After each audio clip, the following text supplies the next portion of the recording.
steel, firearms, and the industrialists crossing into another world. Welcome back, brave explorers of impossible worlds.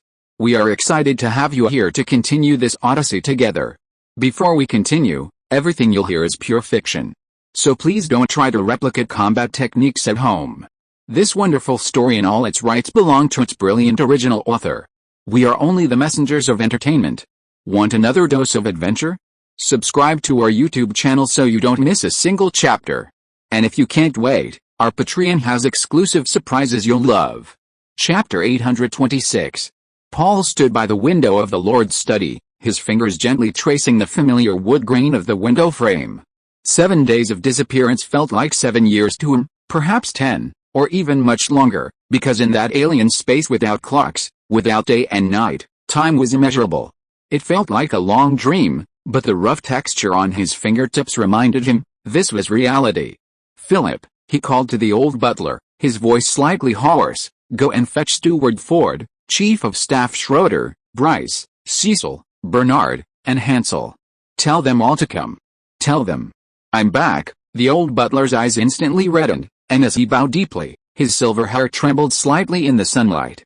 Yes, sir. He turned to the captain of the guard, Victor, go and arrange for someone to inform the lords. As Victor turned to obey, Paul noticed the captain's boots stumble on the threshold. This usually composed warrior had lost his composure. Half an hour later, hurried footsteps echoed down the corridor. The first to rush in was Bryce Alder, the usually carefree artillery commander. When he saw the figure by the window, he froze, his lips trembling, unable to speak. What, you don't recognize me after 7 days? Paul teased, only to see Bryce wipe his eyes violently. As one of the few who knew of the Lord's disappearance, Bryce, though filled with worry, always forced a smile in public to maintain his usual image. Now that Paul was back, he could finally show his true feelings. Old Ford and Schroeder arrived almost simultaneously. The old knight's usual supervisory footsteps left a disordered rhythm on the floor, while the usually meticulous Grand Secretary's collar was askew, clearly indicating he had run there. Lord Griles, the Grand Secretary began, then choked back tears. Cecil appeared silently at the door like a ghost, but his slightly trembling fingers betrayed his emotions. Finally arriving were Bernard Francis and Hansel Abbott. Upon seeing Paul, they breathed a sigh of relief, their gloom vanishing. Paul surveyed the group, noticing a similar mix of weariness and surprise in everyone's eyes. These past 7 days must have been incredibly agonizing for them. As the core of the group, Paul's sudden disappearance was undoubtedly terrifying, especially since he had no heir. It was as if the entire empire was collapsing.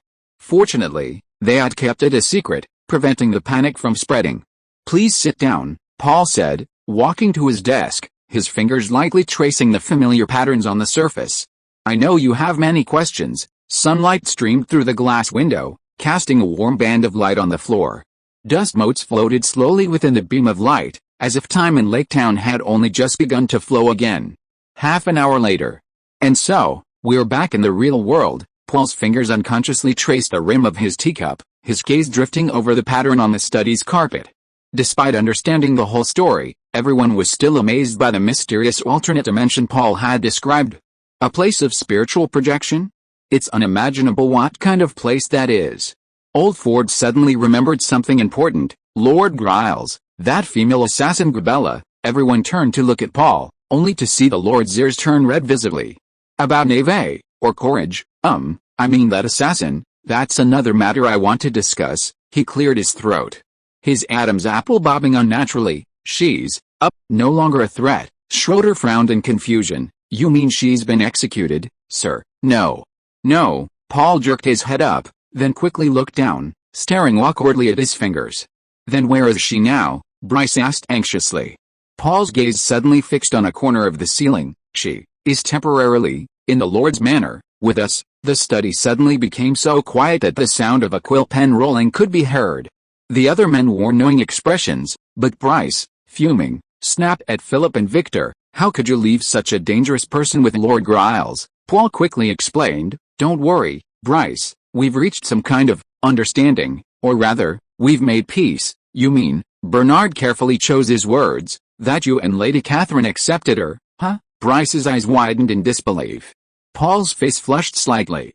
He took a large gulp of tea, but choked and coughed.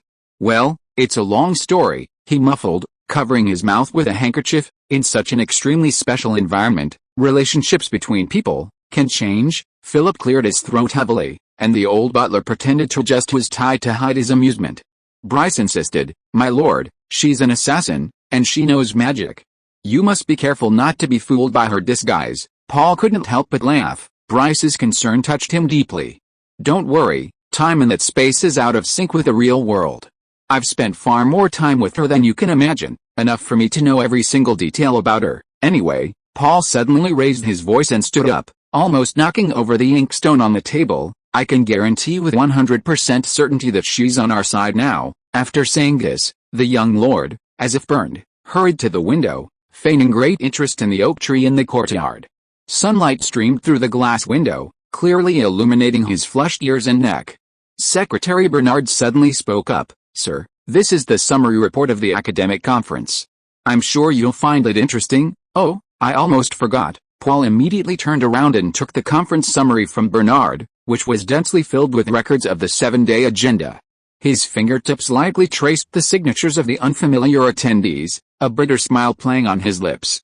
It seems everyone had a very lively discussion. He turned to the page on calculus proofs, which was filled with complex calculations and ink splattered at the edges from heated debates, a discussion he was supposed to have personally led.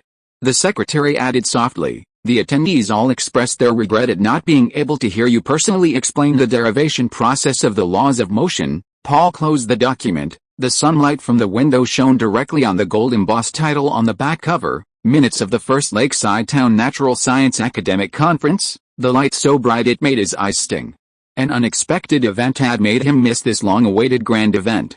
But every cloud has a silver lining, and Paul's mood immediately improved. Chapter 827. Schroeder stepped forward. "Next, I must report to you on the unusual movements of the orcs." The air in the study suddenly froze. The chief of staff pressed his finger heavily on a spot on the map.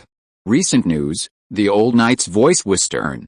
"The Orcish army has filled the entire Naridan corridor." He pulled out a charcoal pencil and drew a circle on the area representing Black Rock Plains. "Reliable sources indicate that Abar's golden tent has moved here." Victor jumped to his feet, the chair legs scraping the floor with a harsh sound. His eyes were bloodshot with rage.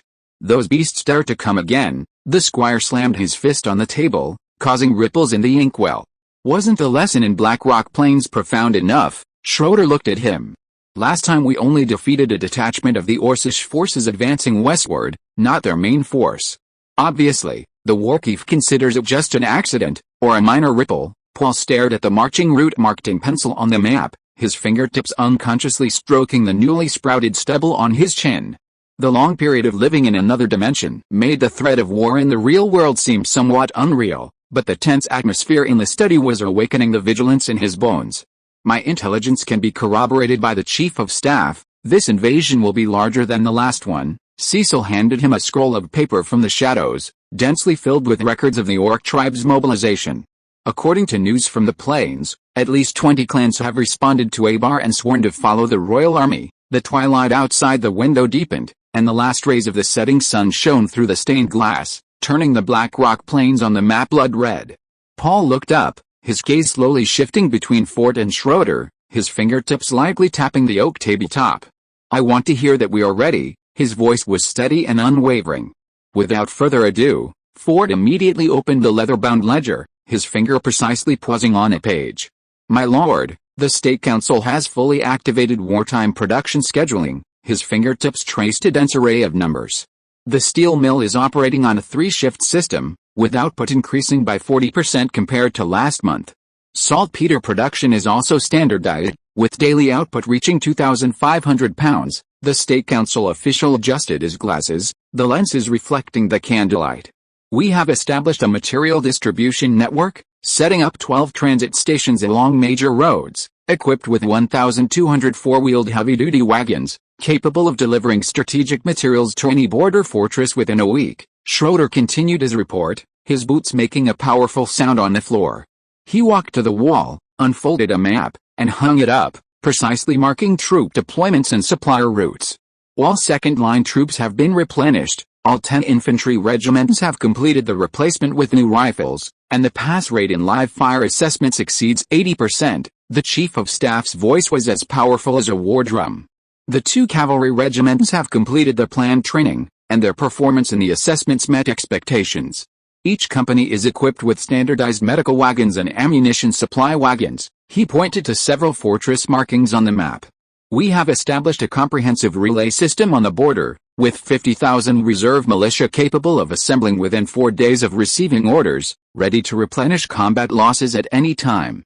In addition, the armories in each defense zone are stockpiled with standard-issue weapons and supplies. Of course, Ardna's war preparations could not be limited to what the 2 men had said. They only mentioned the important points, and then placed 2 thick reports in front of Paul for the Lord to review at his leisure.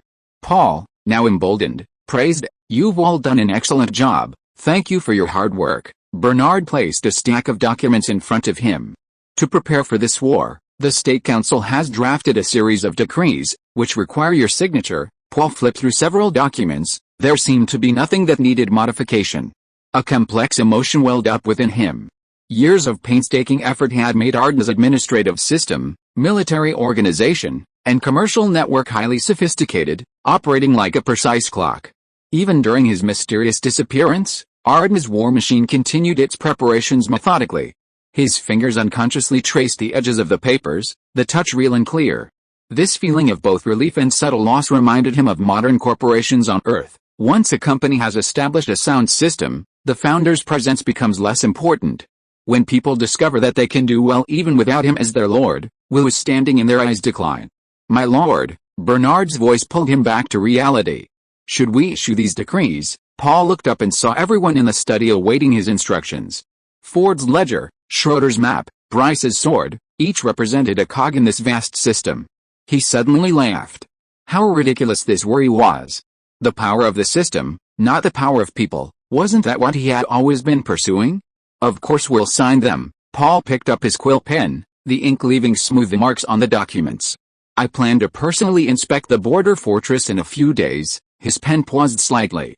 With everyone, Paul looked up again. He could still see the reverence and trust in everyone's eyes. Rather than worrying about things that weren't his concern, he should focus on doing his best in the present moment. A flash of inspiration struck him. He felt he could strengthen his presence once more. He walked to Schroeder's map and heavily marked it with a pencil. "We must accelerate the construction and application of railways. The existing experimental line already has a capacity 20 times that of horse-drawn carriages. We must extend it to the front lines." Ford nodded. "Could we adopt a simplified standard, using fast-growing pine as sleepers, prefabricated rails, and laying them in sections?" "Of course, there's no need to strive for perfection," Paul said decisively. "This railway only needs to last until the end of the war, first establishing a transportation artery from Arda to Black Rock Plains, then continuing to advance to the front lines, putting each section into use as it's completed." Schroeder thoughtfully added, "We can modify existing railcars as temporary trains." Before the advent of steam locomotives, Arda already had horse-drawn railcars. Exactly, Paul's eyes burned. He wanted to show the orcs what advanced productivity and industrial civilization were. In the candlelight, the lines on the map seemed to have transformed into a torrent of steel, ready to surge towards the front lines at any moment. Chapter 828. As the morning sunlight streamed into the study through the French windows, Alvis was brought in. The scholar-like Gabarin looked much more haggard than Paul remembered. The dark circles under his eyes showed he hadn't had a proper rest in days. "Lord Gleman," Alvis's voice trembled slightly when he saw Paul behind the desk. He hurried forward but then stopped abruptly. Paul rose and walked around the desk. "I'm sorry you had to suffer." He noticed the dark circles under Alvis's eyes and felt a pang of guilt. Despite the presence of guards who had been there at the time, Alvis had been placed under house arrest. Investigators from the intelligence department had repeatedly questioned the old scholar, trying to extract any clues about the Lord's disappearance. But what could he possibly know? Alvis shook his head and gave a bitter laugh. "Your subordinates were just doing their duty. After all, that day," his voice trailed off, clearly recalling the nightmare brought on by the silver-haired female assassin. Paul gestured for him to sit down, personally poured him a cup of tea, and pushed it towards him. The tea swirled gently in the cup, reflecting Alvis's tired yet relieved face. Alvis adjusted his slick glasses, the lenses reflecting the morning light from the window. "My lord," his voice held the inquisitiveness characteristic of a scholar, "could you tell me what exactly happened that day? How did you and the ladies suddenly disappear?" Paul picked up the teacup, the rising steam blurring his face.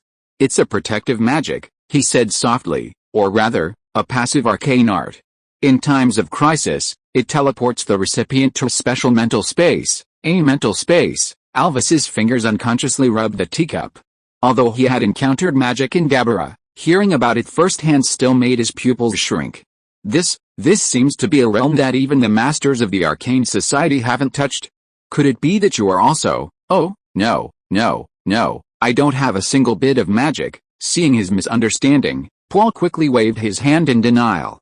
"As for whose magic this is, it's not convenient to reveal it at the moment. I'm very sorry." "Haha, being careful is only right." Alvis nodded understandingly. "The flow of time there is different from reality." Paul put down his teacup. "We spent 10 years there, maybe even longer, while only 7 days passed outside." 10 years. Alvis's teacup fell to the ground, thankfully without shattering. His face was filled with shock.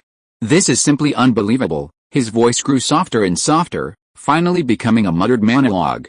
When Alvis picked up the teacup and straightened up again, his eyes gleamed with fanaticism.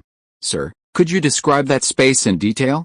Is it the same as the world we live in?" The scholar's thirst for knowledge prompted Alvis to ask. "Well, we'll talk about that another time." Paul ruthlessly rejected his question. "Another matter. I have ordered the lifting of all your restrictions.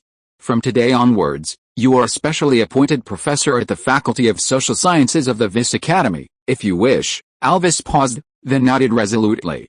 "I do, my lord." He recalled his conversation with Paul before the assassination attempt, to deconstruct the Orcs' cultural heritage and eliminate the cohesion of Orc society.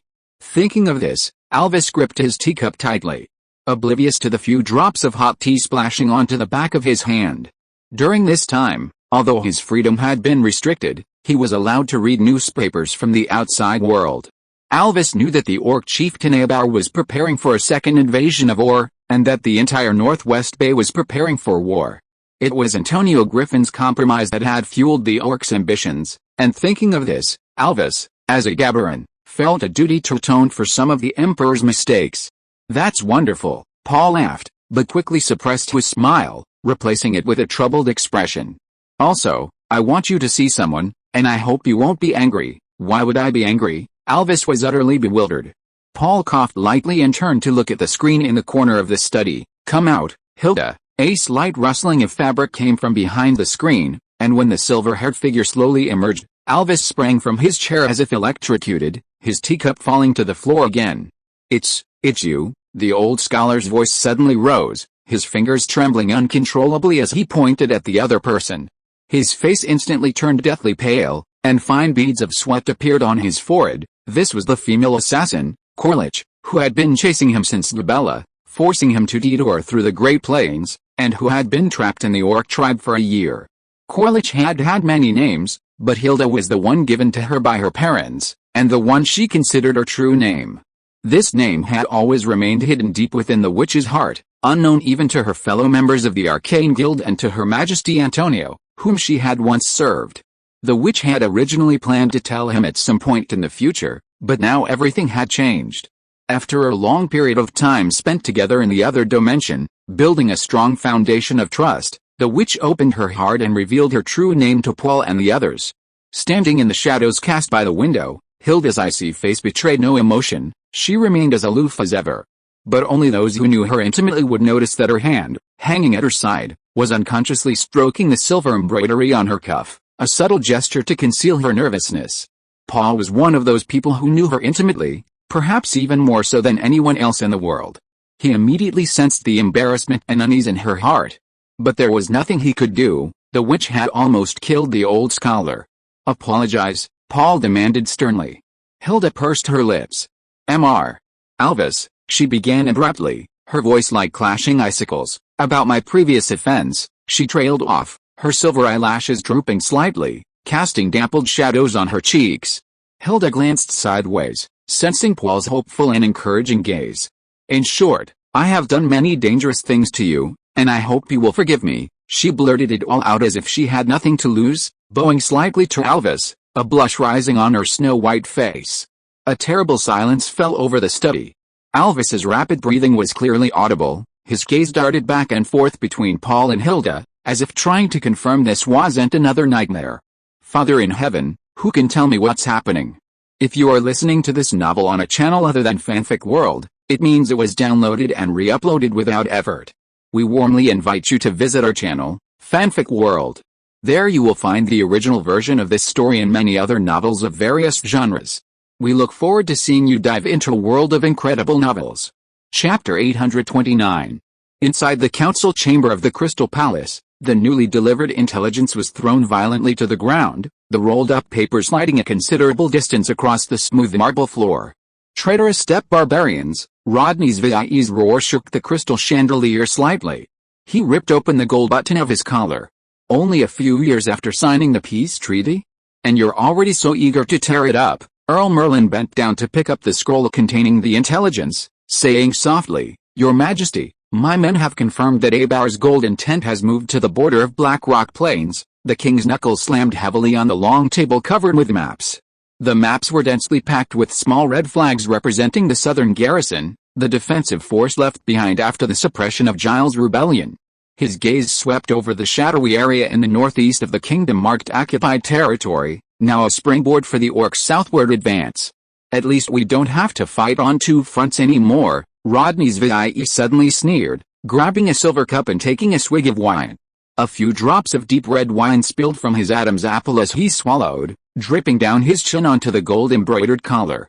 When these beasts attacked last time, that old fox Giles was still lurking to the south. A courtier cautiously offered a handkerchief, but the king waved it away.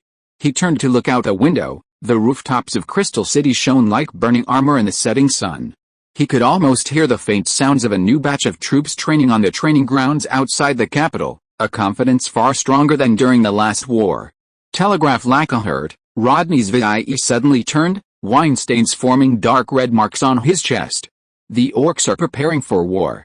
Have Paul's army keep a close watch on Black Rock Fields. Yes, Your Majesty, Earl Merlin replied, though he suspected Lacahurt had likely also received some intelligence from the orcs, and the two sides should exchange information. The king's finger traced the still unresolved southern towns on the map. Bring back 2 main regiments. Those remnants of Giles can't cause much trouble anymore. The second-line troops should be enough to deal with them. He pressed his hand heavily on the royal insignia on the map, his knuckles turning white from the pressure. Lord Merlin, do you remember the gossip among the northern nobles after the last war? The king's voice was low, yet as hard as tempered steel. They said that Alda's gun saved the Alder's dignity, while the royal army would only retreat again and again. This time is different, Your Majesty, the Minister of Intelligence cautiously replied. Our new army is fully trained and tempered by war. You're right, Rodney's VIE said firmly. The royal family must prove itself in this war. The northern lords are watching closely. If we let Alda's army take all the credit again, I can't believe how they'll view the royal family. The carriage wheels rolled rhythmically across the smooth cobblestone streets of Lake Town. Antigone Bradley huddled in the corner of the carriage, his hands unconsciously rubbing his knees, old wounds still visible from his escape through the yellow earth. The bustling sounds of the market outside the window reached his ears in waves, the vibrant city a stark contrast to the gloomy, oppressive Bradley family castle of his memories. Antigone licked his chapped lips, his gaze sweeping over the 2 stern-faced guards opposite him, who sat motionless like statues. How is Lord Giles? How has he been lately? Antigone tentatively asked, his voice hoarse as if his throat were rusty. The older soldier merely raised an eyelid, while the younger pretended not to hear, glancing out a window. Silence returned to the carriage, broken only by the Duke's heavy breathing. We've arrived, the soldier suddenly said, startling the Duke. The carriage stopped before the gates of the Lord's Manor, the insignia hanging on the porch gleaming in the sunlight, the emblem of the Giles family. Antigone's throat tightened. He seemed to see 2 future versions of himself tug at his throat, one bound and led to trial, the other leading the Arda army back to the Yellow Earth. How would Paul Gleman treat him?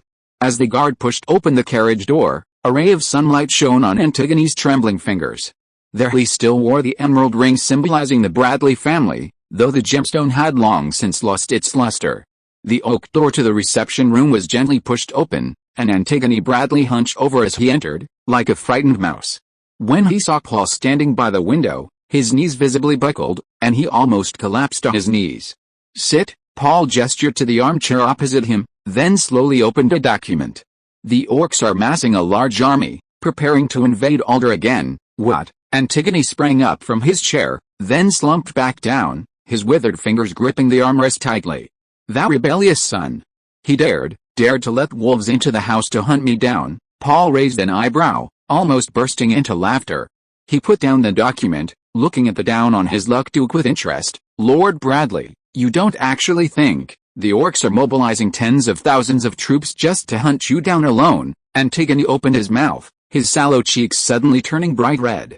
He then realized his lapse in composure, hastily releasing his grip on the deformed armrest, but his fingernails still left deep scratches on the leather.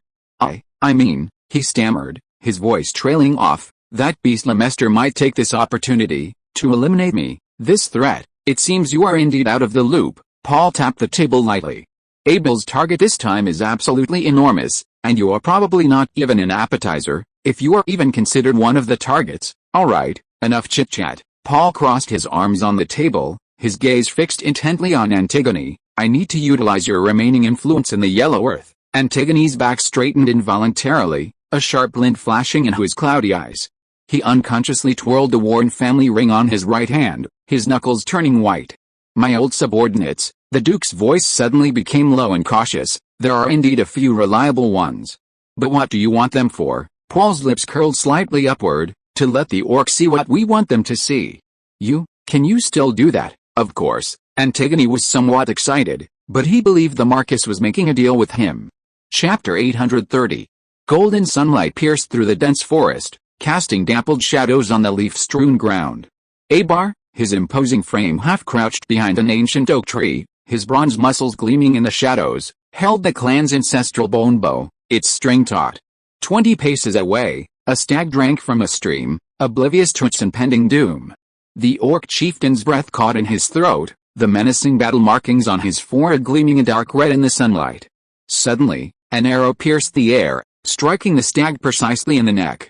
Excellent archery. The accompanying orc warriors leaped from the bushes, but Abar had already strode toward his dying prey. He pressed the still convulsing stag down with one hand, drawing his jeweled dagger from his waist with the other. In a flash, the stag ceased its struggle, its scalding blood splattering onto his bare chest, mingling with the scars that marked his battles.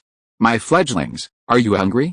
Watch as I personally prepare a delicious meal for you." Abar flicked the blood from his blade, his voice echoing like thunder through the forest.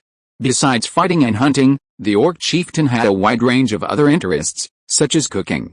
Although the cooking methods on the plains were rather crude, they had their own unique style.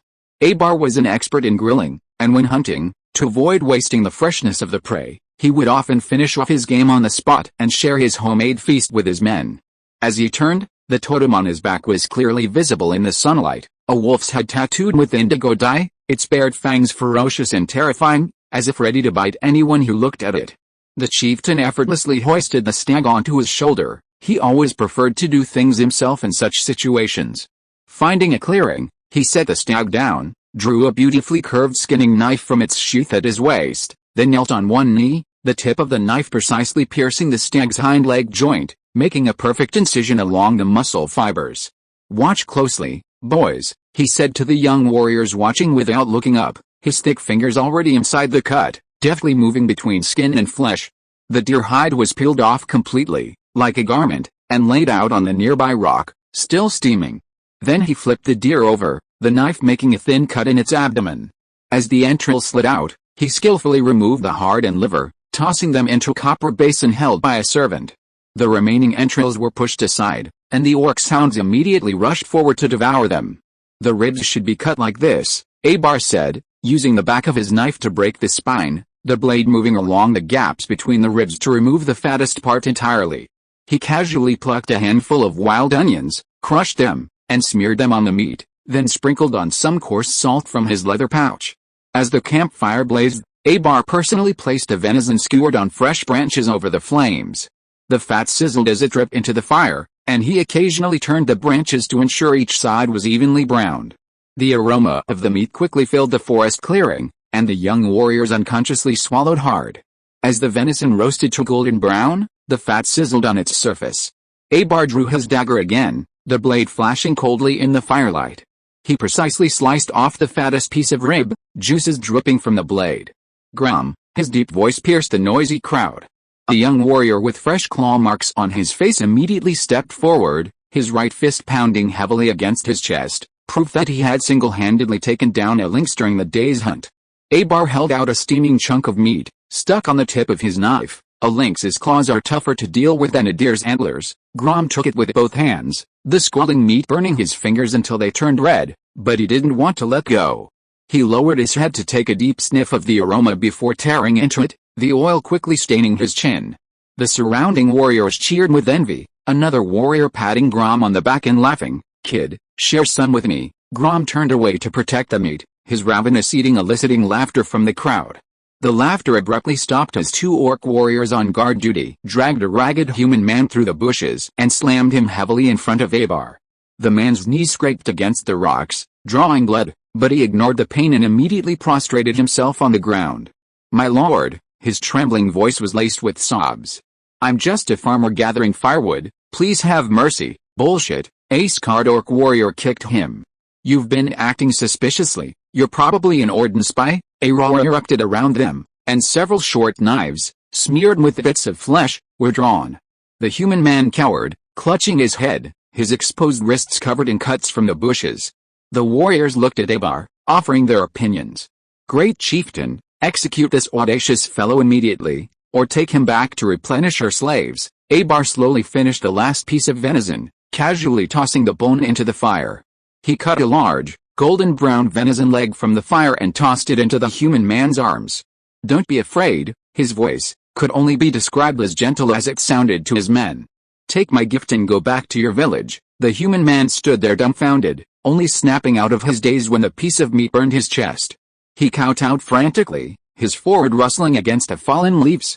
"Thank you for your kindness, sir." Then he quickly left. Abar watched the human man's hasty retreat, then slowly sat back down by the campfire, picking up a twig and poking at the embers, sparks rising like fireflies. "Do you still remember the lesson from the Yellow Earth Plains?" His voice was low and calm, yet it made all the orc warriors stop chewing. "Our warriors who stayed there ruled over humanity with swords and whips, and what was the result? A branch carved a deep furrow in the earth. More and more people fled that land." Grom muttered indignantly, "But humanity should submit to the strong." Abar shook his head, the firelight reflecting the wrinkles at the corners of his eyes. "A true strongman not only knows how to wield his claws, but also when to sheathe them." He pointed in the direction where the humans had disappeared. "That person will tell his people that orcs are not all bloodthirsty demons. That's more valuable than killing 100 scouts." The orc warriors fell into thoughtful silence.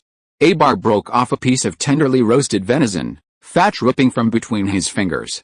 "Remember, we are conquering living land, not scorched earth. Atrocities will only turn every human village on the road to conquest into a fortress." A breeze rustled through the forest, carrying the aroma of roasted meat into the distance, along with the voice of the orc chieftain. "Sometimes, a piece of roasted meat can carve a deeper path than a battle axe." Chapter 831. Inside the governor's mansion of the Northern Three Lands, Stanford leaned back in his large oak office chair, the smoke from his brass pipe swirling in the sunlight. He squinted, gazing through the glass window into the distance. Several orc laborers were learning how to plow the land with steel plows under human supervision, the heavy breathing of oxen faintly audible. He exhaled a smoke ring, watching the smoke slowly dissipate in the air. Before the arrival of the older, the forest orcs of the Northern Three Lands were still at the level of slash-and-burn agriculture. Now, more than a dozen large farms had been established on the vast black soil plains. Stanford's fingers lightly traced the planning drawings on the table. The first phase of the swamp drainage project in the Blackwater Basin was marked in red, the open-pit iron mine on the edge of Lucky Forest was marked under development, and the neat rows of black squares on the tranquil plains represented the vast tracts of fertile land soon to be cultivated. A sharp crack of whips outside the window interrupted his thoughts. A caravan of four-wheeled wagons, laden with timber, was heading towards the newly built processing plant, driven by an orc. Stanford nodded in satisfaction. As long as the orcs were paid well, they worked incredibly hard. He picked up his pen and wrote in his notebook, "Next step, establish orc literacy classes, offer basic skills training." The tobacco in his pipe burned out. Stanford rose and walked to the huge map on the wall, drawing a larger circle around the 3 northern regions with a red pencil.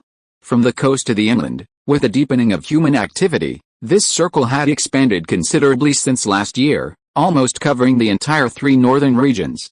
A smile played on his lips, as if he could already see caravans laden with grain and ore, continuously heading towards the port along the newly paved roads, loading them onto cargo ships for transport to the Northwest Bay.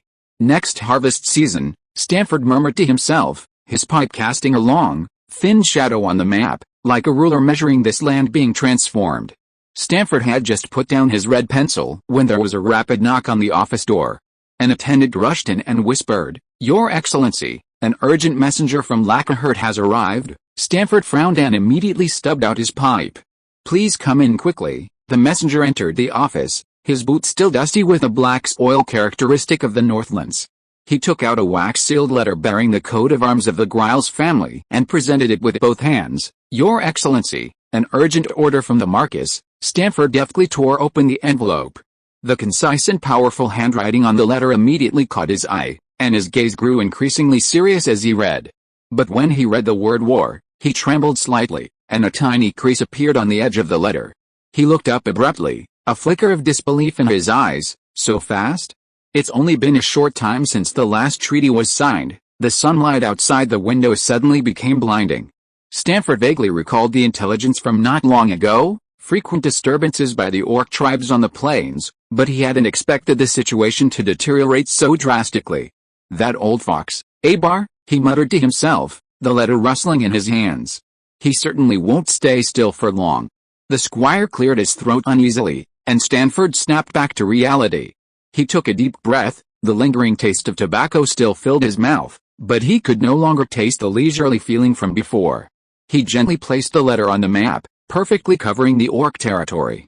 "I will order all border outposts to immediately enter a state of combat readiness," Stanford said to the envoy from Lacahurt in a steady and powerful voice. "Your mission is to contain, not to engage in a decisive battle," the envoy added. "The Marquis has specifically emphasized that the achievements of the construction in the northern 3 territories must be prioritized. Carefully assess the balance of power before acting, do not take risks.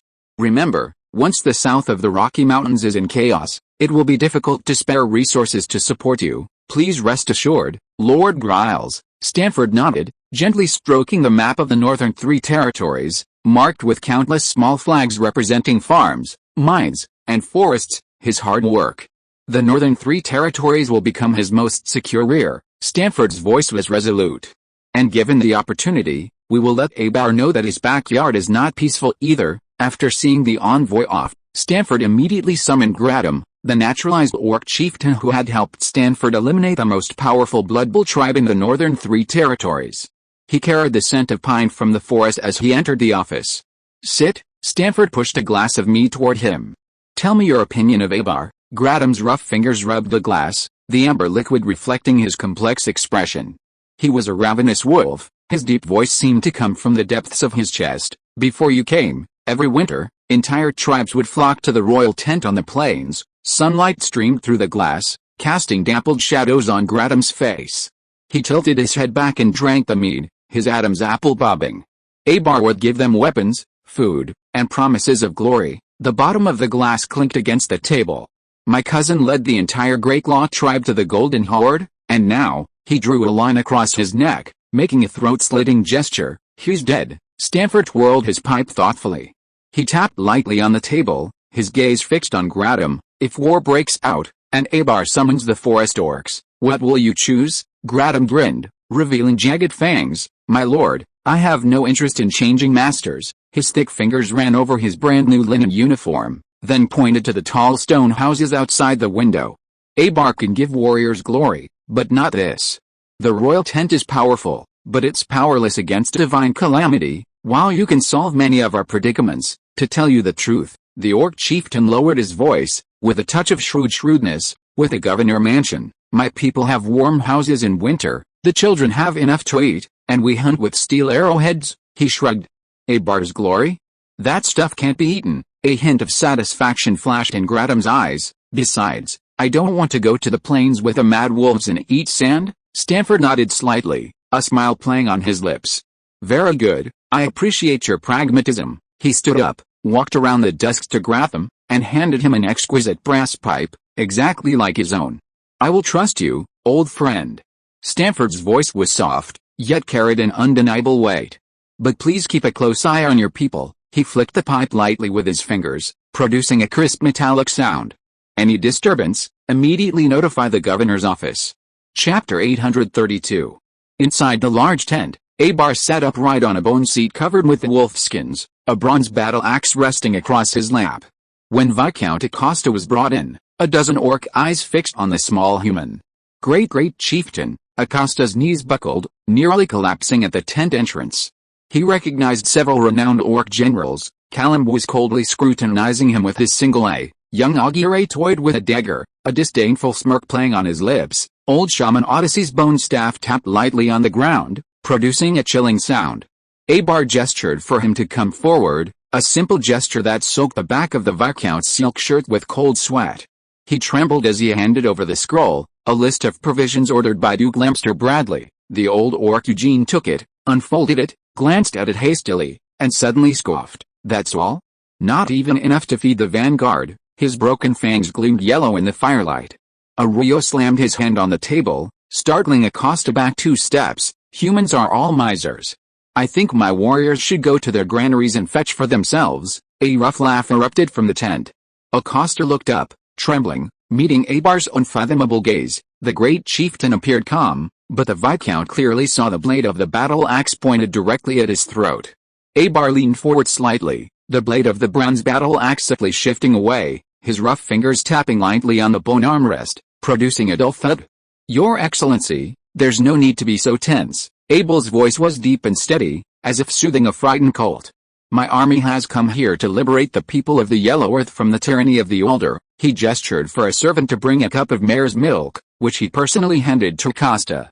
The provisions you've gathered are only temporary requisitions, a necessary measure for longer-term peace. Acosta trembled as he accepted the gilded silver cup, the liquid swirling in tiny ripples. He noticed the varied expressions on the faces of the generals in the tent. Callum coldly polished his battle axe. Aguirre toyed with a dagger. Old Eugene squinted, continuing to scrutinize the numbers in the provisions ledger.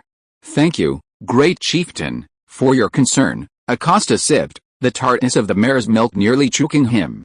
When Abel waved for him to leave, Acosta hesitated, not seeming to want to depart.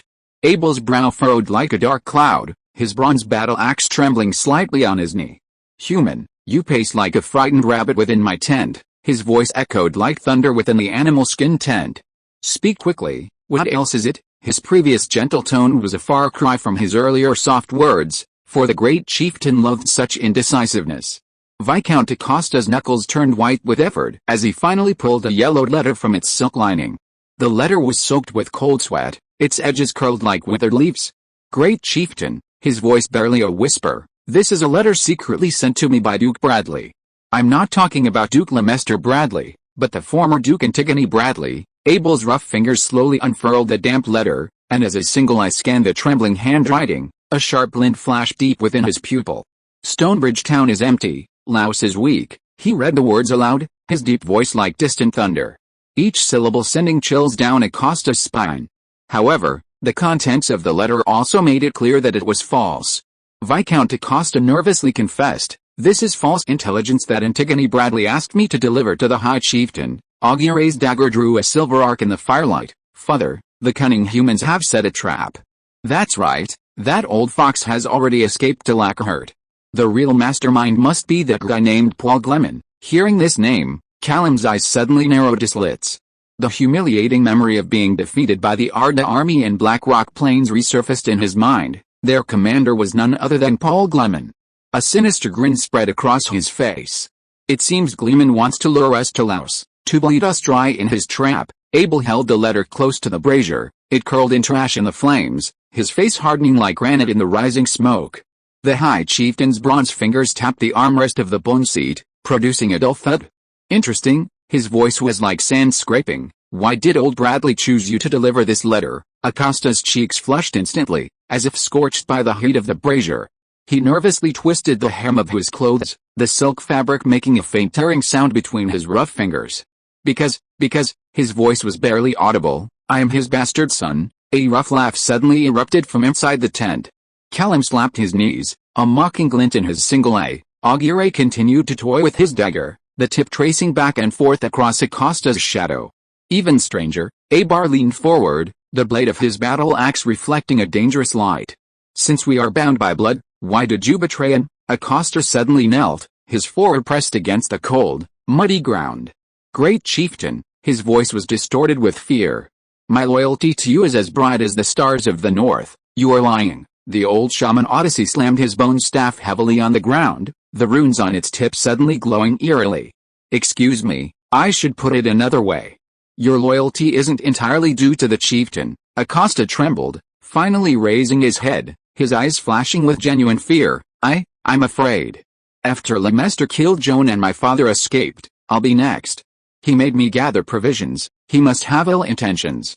I wanted your protection. Abar suddenly burst into laughter, the sound shaking the snow off the tent roof. Gods above, he wiped away the tears from his eyes. He didn't finish his sentence. What kind of offspring did old Bradley father? A treacherous patricide, a cowardly informer. A rare hint of regret flashed in the great chieftain's single eye. Only that Joan is a decent man. The crackling embers in the brazier reflected Acosta's flushed face. The orc great chieftain suddenly slammed his bronze battle axe into the ground. You did well this time. As a reward, I will protect you. Lemester Bradley won't do anything to you. Go back and try to inform Antigone Bradley. I believe what he wants me to believe. Chapter 833. In the council chamber of the Lord's Manor in Lacahurt, the candlelight flickered violently. Paul Gleman unfurled the parchment scroll sealed with Orcish blood lacquer, its surface etched with aggressive words. In the name of the Warwolves and Thunder.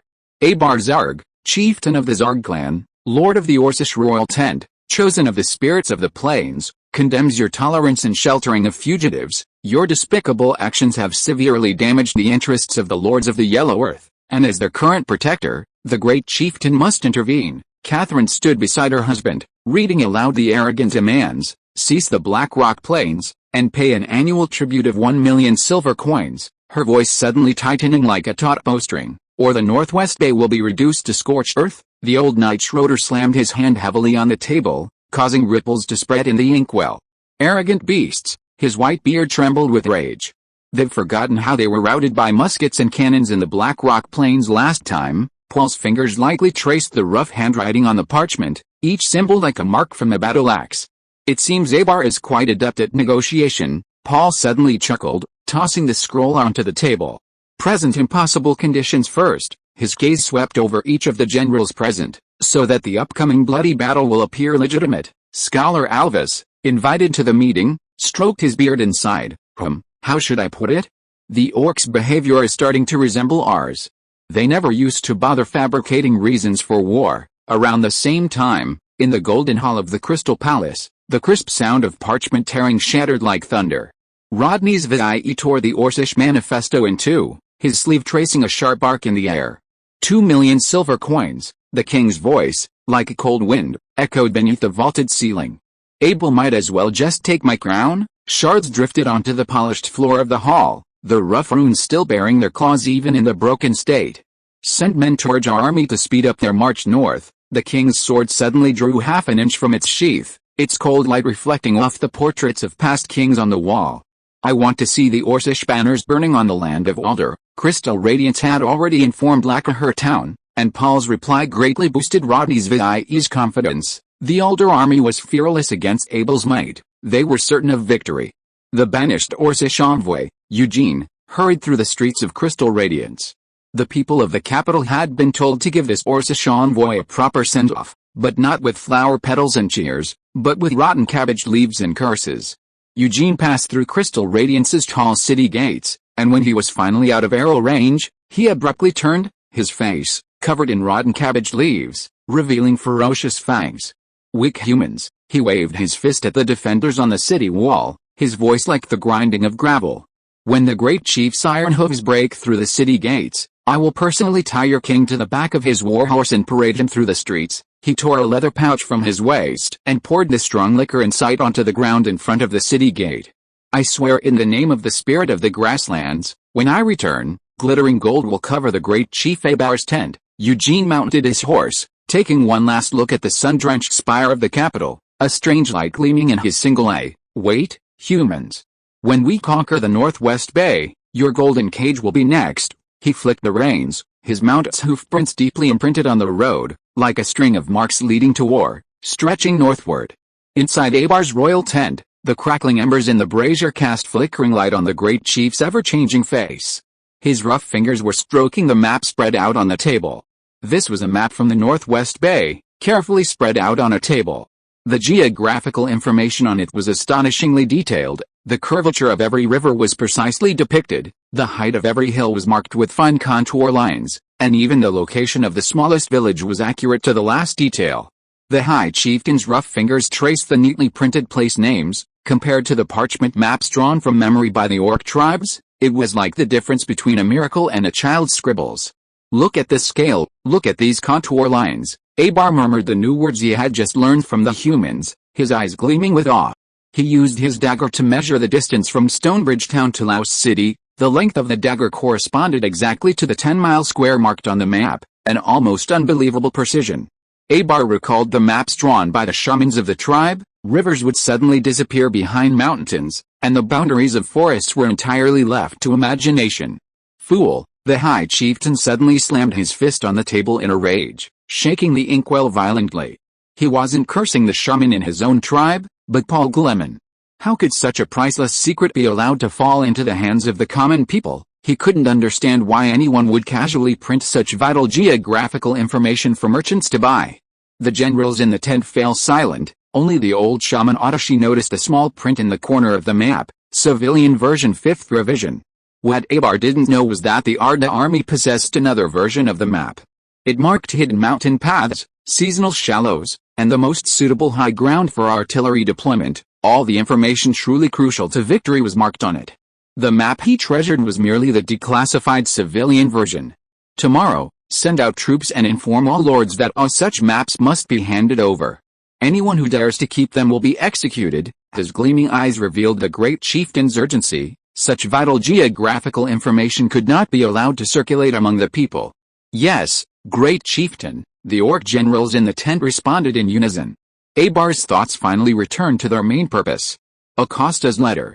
"Too deliberate," Abar muttered, a glint of suspicion flashing in his single eye. He wouldn't easily trust Acosta just because he had pledged allegiance. "Send the Nightwalkers to scout again." The High Chieftain pressed his finger heavily on the location of Stonebridge Town on the map. "I need to know the whereabouts of Gleman's army, to gather information on every single movement they make." In the days that followed, the spies under the Orcs' control began working intensively. Even with the best secrecy, much information is difficult to hide, and some information is even public knowledge. For example, if a large army passed through a certain road, it would certainly be witnessed by the residents along the way, or if the price of food suddenly increased in a certain place, it meant that many more mouths to feed had been filled. The reports brought back by the spies could be roughly summarized. The activity of the Northwesterners in the direction of Laos was indeed increasing, while their activity in the direction of Stonebridge Town was relatively less. Although it wasn't exact information about troop deployments, it still confirmed the contents of the letter, of course, from the opposite direction. "Grayman is too hasty," Abar sneered after gathering all the information, tossing the last intelligence report into the fire. The scroll curled up and turned to ashes in the flames. "Order the warriors of each tribe to assemble in 3 days. We will make Grayman's scheme a trap that buries him." Abar narrowed his eyes in satisfaction, having determined his main attack direction. Soon, the river in Stonebridge Town would be stained red with blood. Chapter 834.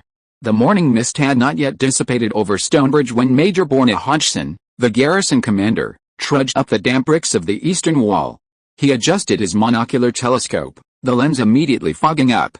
In the distance, the Warren River shimmered golden in the rising sun, several fishing boats slowly making their way to the opposite bank. "Reinforce this breastwork," Hodgson told the engineering captain, tapping his fingers on the weathered bricks, "and bring up 2 more 6-pound cannons." The rapid hoofbeats abruptly interrupted his order. A scout galloped across the town square, his horse rearing up on the slope, splashing mud. "Major," the scout nearly tumbled off his saddle, his leather armor covered in bits of grass. "A large orc force has suddenly appeared from the direction of the Green Dragon Forest. Abar's golden banner has been spotted, and he must be among them. Judging by their speed, they're less than a day's journey from Stonebridge." Hodgson's telescope clattered onto the battlement. He grabbed the scout by the collar. "Did you see that clearly?" The general staff clearly said, "Absolutely. This is what we saw." The scout pulled a charcoal sketch from his pocket, clearly showing the banner of Abar. The soldiers on the city walls stopped what they were doing, and uneasy whispers spread through the morning mist. Major Hodgson took a deep breath. The damp air seemed to carry the scent of the enemy drifting from the east. Earlier, the general staff had given him instructions that the Northwestern Legion would strive to engage the Orc army in a decisive battle at Laos. How the general staff had facilitated this, Hodgson didn't know, but it was clear that things hadn't gone as the general staff had anticipated. No, that description was inaccurate. Rather, things hadn't gone as the general staff had ideally envisioned. As the supreme commander of the Northwestern Legion, Paul Gleman wouldn't allow a bunch of Showa-era staff officers under his command to assume, when formulating plans, that the enemy would dance to his tune. He always demanded that the general staff anticipate all possible scenarios and prepare contingency plans for each. For example, in this war, the Orc army wouldn't fall for the trap of attacking the heavily fortified Laos, but instead would turn and attack Stonebridge, the Northwest Army's true weak point. The general staff under Schroeder had a contingency plan for this, and the strong organizational and productive forces of the Northwest Bay provided assurance. Major Hodgson's tone had returned to calm as he turned to the messenger. "Immediately order the entire city to be on high alert, and notify the heads of each defense zone to act according to Plan 2. Send a telegram to Laos, informing them that the main Orc force has turned towards Stonebridge, to prepare for the possible arrival of the Orcs." A 3-meter-deep trench was dug around Stonebridge, encircling the city walls like a giant snake, with sharpened wooden stakes planted at the bottom. Outside the trench, newly erected barbed wire gleamed coldly in the morning light, its fine barbs capable of tearing apart any flesh attempting to cross. On the city walls, more than 20 cannons protruded their menacing barrels from the crenellations.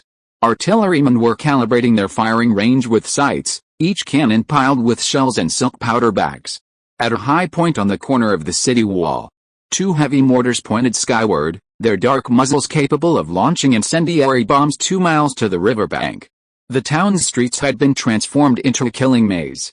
Sandbag barricades stood at every intersection, the gaps filled with scrap iron. Musketeers, some of them snipers armed with rifle guns, lay in ambush atop bakeries and clock towers. Artillery emplacements were erected on various high points throughout the town, their cannons capable of turning around at any moment to bombard any Orc squads that dared to breach the city walls. The drawbridge across the Warren River was already raised, the bells hanging from its chains jingling in the wind. The river flowed swiftly through artificially diverted canals, forming a natural barrier around the southwestern part of the town. In addition, Stonebridge town possessed another force, a large militia. Long before the Second War with the Orcs, Paul, using his Marcus status, conducted a census in the Northwest Bay and Black Rock Plains, just as he had done in the Northwest Bay. He then used the census results to establish a militia system in Black Rock Plains similar to that of Aldana. As the alarm bells rang urgently, the militia of Stonebridge town poured out from every alley. Blacksmith apprentices still wore leather aprons, bakery clerks had flour on their hands, and they quickly lined up in the central square, their coarse cloth clothes mixed with their standard military uniforms, yet their backs were equally straight. Major Hodgson strode to the podium. "Bring out all the apples," he shouted, and the soldiers immediately took out cast iron grenades from wooden crates, their round bodies gleaming coldly in the morning light. "To each," the quartermaster shouted hoarsely, and the militiamen stepped forward one by one to collect them. "Remember the training groups?" Hodgson leaped onto the ammunition box, his voice cutting through the distant clamor. "John's team to the Mill Street barricade, Martha's team to guard the church steps." He pointed to the northeast corner, the direction from which the Orc army was approaching. "Let those beasts pay a bloody price for every step they take." The militiamen silently dispersed, their spiked boots striking the cobblestones with a rapid drumbeat. Militiaman Doyle followed his squad into the firing port on the second floor of the bakery, from which they could overlook the entire east gate. He neatly stacked the grenades he had been given on the windowsill, suddenly realizing his palms were drenched in sweat. He cast his gaze into the distance. On the imagined horizon, the dark mass of orcs was already surging in like a tide. The entire Stonebridge town resembled a curled-up hedgehog, every quill dipped in deadly poison. A day later, dust billowed on the horizon, and the thunderous hoofbeats of the orc vanguard cavalry approached like muffled thunder. The leading commander reined in his horse, his single eye narrowing slightly. The fortifications of Stonebridge town gleamed coldly in the morning light, a stark contrast to the undefended town he had imagined. "Damn it," he spat, his eyes flashing coldly in the sunlight. The trenches and barbed wire surrounding the walls resembled thorny thickets, and the dark muzzles of cannons made the hairs on the back of his neck stand on end. His horse pawed the ground restlessly, seemingly sensing the approaching death. Weren't they saying there were only old and weak militiamen here? The commander cursed, tearing off his leather visor to reveal a gruesome scar beneath. His gaze swept over the meticulously constructed barricades and high points, then he suddenly sneered. "Grayman's got a good collection of toys." He turned to the messenger and roared, "Tell the chieftain, the hedgehog is a bit prickly, but we can still catch it." The commander's voice carried, and the orc soldiers behind him roared with excitement. Chapter 835. There were no moats to the southwest of Stonebridge, but the swift-flowing Warren River served as a natural barrier. The orc vanguard chose a direct assault on the town's eastern gate. On the eastern horizon, the drums of war rolled in like muffled thunder. Clad in heavy armor, the orc warriors formed skirmish lines, each carrying 2 bulging sacks filled with mud. Their muscular physiques gleamed in the sunlight, and even with loads exceeding 300 pounds, their steps remained steady. "Load explosive shells," Major Hodgson's roar echoed across the walls. The artillerymen swiftly loaded shells into their cannons, the fuses gleaming dangerously in the sunlight.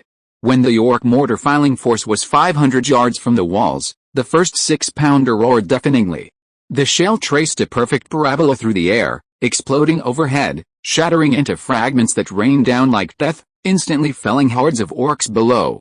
A soldier carrying sacks of earth burst from his chest, a burst of blood erupting as the heavy sacks crushed him into a pool of blood.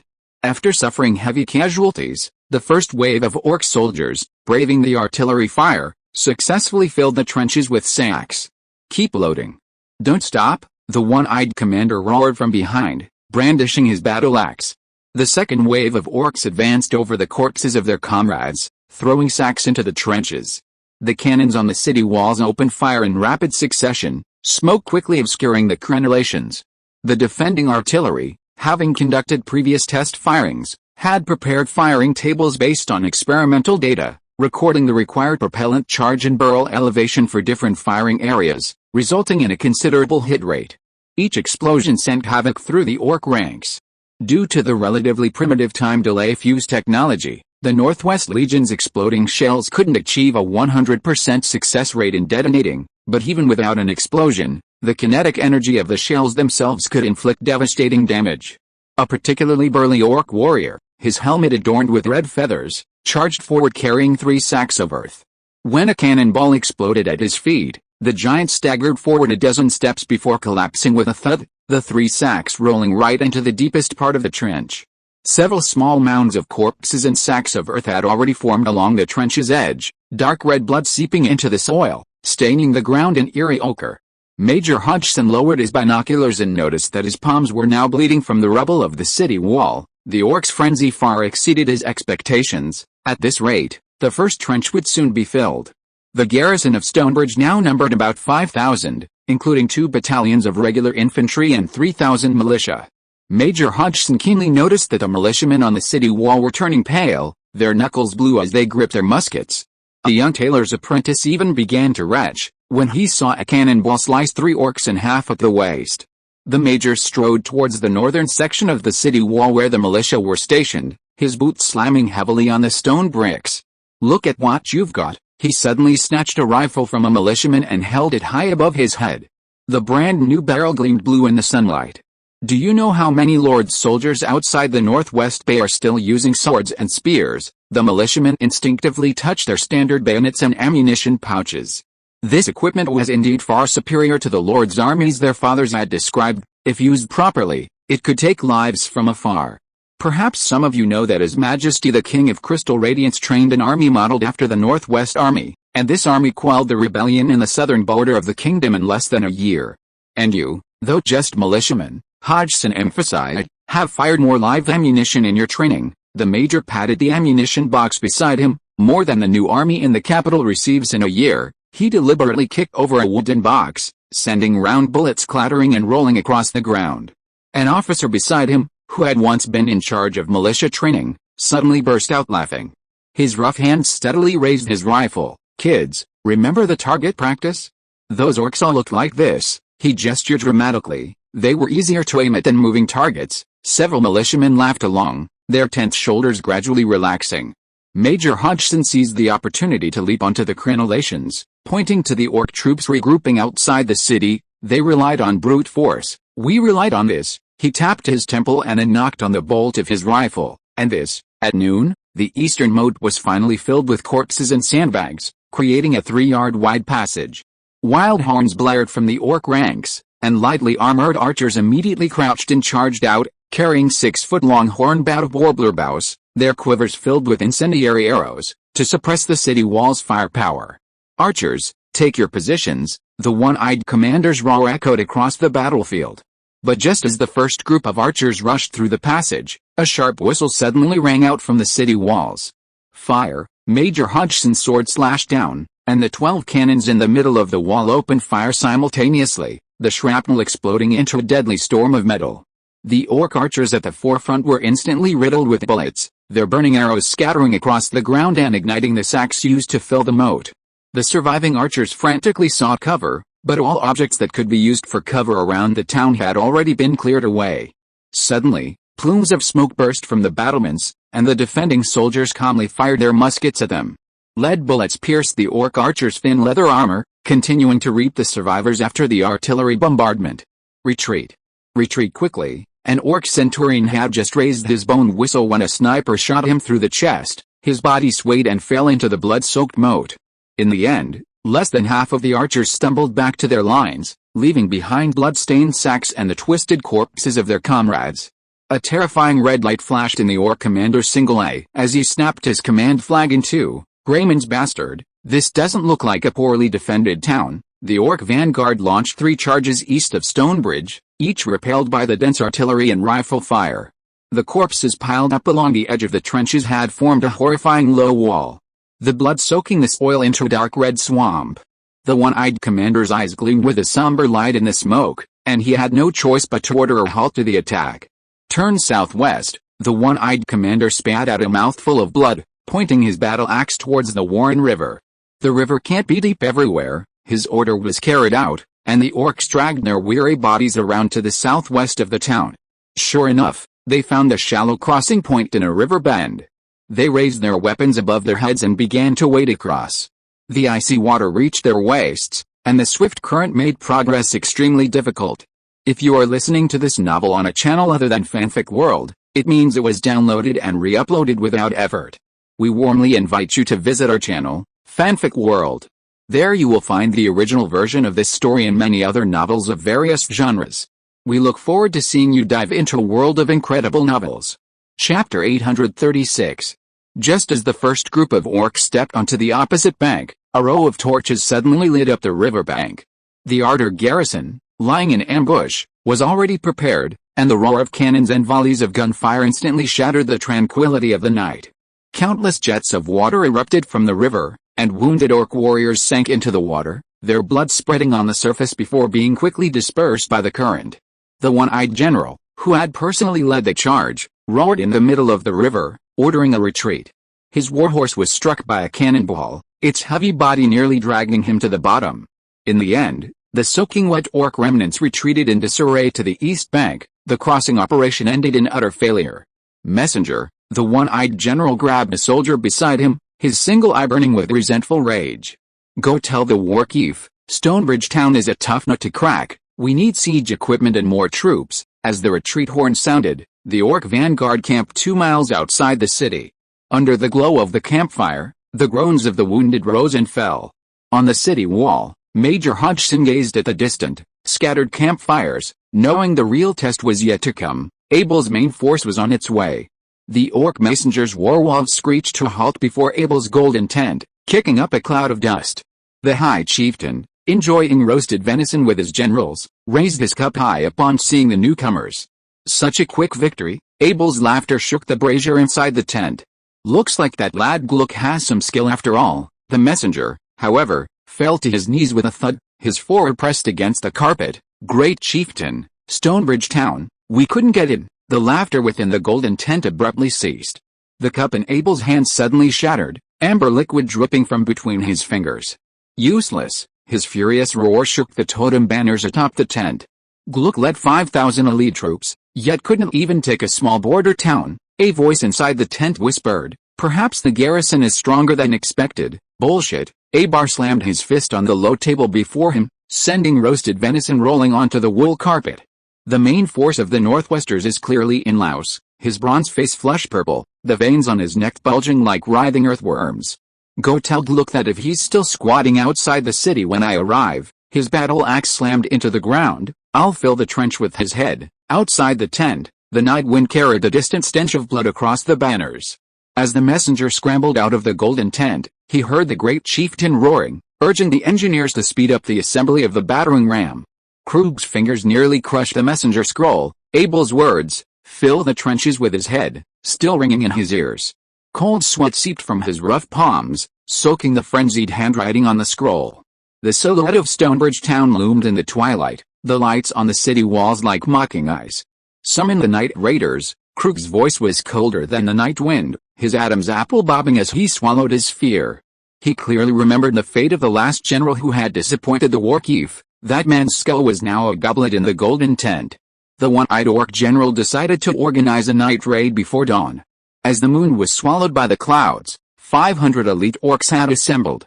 They smeared mud on their armor to eliminate glare and wrapped their weapons in strips of cloth to prevent them from colliding. Krug personally inspected each warrior's equipment, his fingers trembling as he tightened the leather straps of a young orc's armor. Remember, he whispered to the front of the ranks, a bitter taste of bile rising in his throat, either return victorious, or fill the trenches with their corpses. The warriors silently bumped fists, their fangs gleaming in the shadows. Led by Krug himself, under the perfect cover of night, the force approached the walls like ghosts. Orcs had far superior night vision compared to human soldiers. Even with the malnutrition of the plains, night blindness was rare. He clearly spotted the sentries on the battlements. They were vigilantly surveying their surroundings, but unfortunately, they hadn't noticed the approaching small orc troop. The lead orc scout had already reached the edge of the wall and was signaling for safety with sign language. Krug growled, and the orc warriors immediately drew steel grappling hooks from their waists. These three-pronged hooks gleamed coldly in the moonlight, their ends wrapped with oil-soaked hemp rope. With a whooshing sound, a dozen grappling hooks precisely gripped the battlements. Charge, Kruger commanded in a low voice, and the strong orc warriors immediately began to climb, gripping the ropes. Their muscles were taut like bowstrings in the night, their sharp claw boots digging deep into the cracks in the stone. Just as the first group of warriors had climbed halfway up, a sharp whistle suddenly rang out from the city wall. Immediately afterward, several blinding white lights burst forth, the glare pouring down like divine punishment. These were magnesium powder flares, the latest creation of Northwest Bay chemical technology, recently deployed to the troops. Cursed by the gods, Kruger painfully closed his eyes. The orc's sensitive night vision had become a fatal weakness. The figures clinging to the wall were clearly visible in the bright light, like insects nailed to a specimen board. Fire! The calm command of a human officer rang out from the city wall. Amidst the roar of volleys of gunfire, the climbing orcs fell like ripe fruit. One warrior, hit, still clung tightly to the rope, leaving a long trail of blood on the wall. Kruger staggered backward, the green glow of the flares still lingering on his retina. He heard the militia cheering on the walls, and the clicking of teeth in fear behind him. The great chieftain's threat still echoed in his ears, but now, the walls of Stonebridge Town seemed higher than mountains in the intense light. Kruger let out a heart-wrenching roar, a final madness flashing in his single eye. He jerked out two battle axes, his eyes reflecting a blood-red light in the flare's glow. For the glory of Zarg, he charged towards the walls like a wounded beast, his boots trampling over the still-warm corpses of his comrades. On the walls, a dozen rifles simultaneously locked onto his sprinting figure. The first bullet struck his left shoulder, exploding into a cloud of blood. Kruger staggered, but only ran faster. The second bullet pierced his thigh, He fell to one knee, then struggled to his feet. When the third bullet pierced his lung, he finally collapsed at the foot of the walls, spitting blood. Continue. His bloodied fingers dug 5 bloody scratches into the stone wall, his one eye fixed on the top. Then, the 4th and 5th bullet struck his back almost simultaneously, making the orc general tremble like a rag doll. Finally, Kruger fell face down in a pool of blood, his 2 battle axes clattering to the ground. His body lay precisely at the beginning of the path paved with orc blood, a blood-soaked path stretching from the city wall to the orc camp, littered with the blood of the warriors who had fallen at night. The flares on the city wall gradually died down, and moonlight once again enveloped the battlefield. Chapter 837. At dawn, the eastern horizon was swallowed by a moving shadow. Abar's golden chariot gleamed in the morning light, 16 pure black war horses pulling this mobile palace, the earth trembling wherever the wheels rolled. The main Orcish army surged in like a black tide. The central formation was the most imposing. At the forefront was a phalanx of heavy infantry, these elite orc warriors clad in armor and wielding shields as tall as a man, forming a moving metal wall. Their synchronized steps shook the ground slightly, the steel jungle of battle axes and spears gleaming with a deathly light in the morning glow. Closely following were the cavalry, orc knights clad in heavy armor. Their mounts were carefully selected steppe war horses, their armor adorned with trophies from past battles. The knights carried 3-meter-long heavy lances, and the scimitars at their waists were inlaid with enemy skulls. Between these elites, a large number of giant horses dragged siege equipment slowly forward. These colossal beasts, twice the size of ordinary war horses, were clad in iron armor, and their every step shook the earth. They dragged not only catapults but also 3 siege towers, each 15 meters high, covered in soaked raw cowhide for fire protection. On the left flank were light cavalry, riding nimble steppe horses, carrying powerful bows and scimitars at their waists. These scouts spread out like a dark cloud, ready to flank at any moment. On the right were the surrendered human vassal army, rebel lords from the Yellow Earth leading their private armies. The Lemester family banner stood out prominently, beneath which were the well-equipped Bradley family heavy infantry, their plate armor still bearing the emblem of the Alder Kingdom, a golden coat of arms of the sun and moon, crudely painted over with black lacquer. Abel stood on the platform before the golden tent, his battle axe pointing towards Stonebridge town. With this gesture, the entire army suddenly erupted in a deafening battle roar. The roar startled birds within a 10-mile radius, even dispersing the morning mist. As the sun fully rose, a continuous blast of horns echoed from the Orcish ranks. 300 war drums beat simultaneously, their rhythm like the accelerating heartbeat of a giant. The central phalanx began to shift formation, the heavy infantry dividing into 3 attack echelons, while the cavalry spread out on the flanks.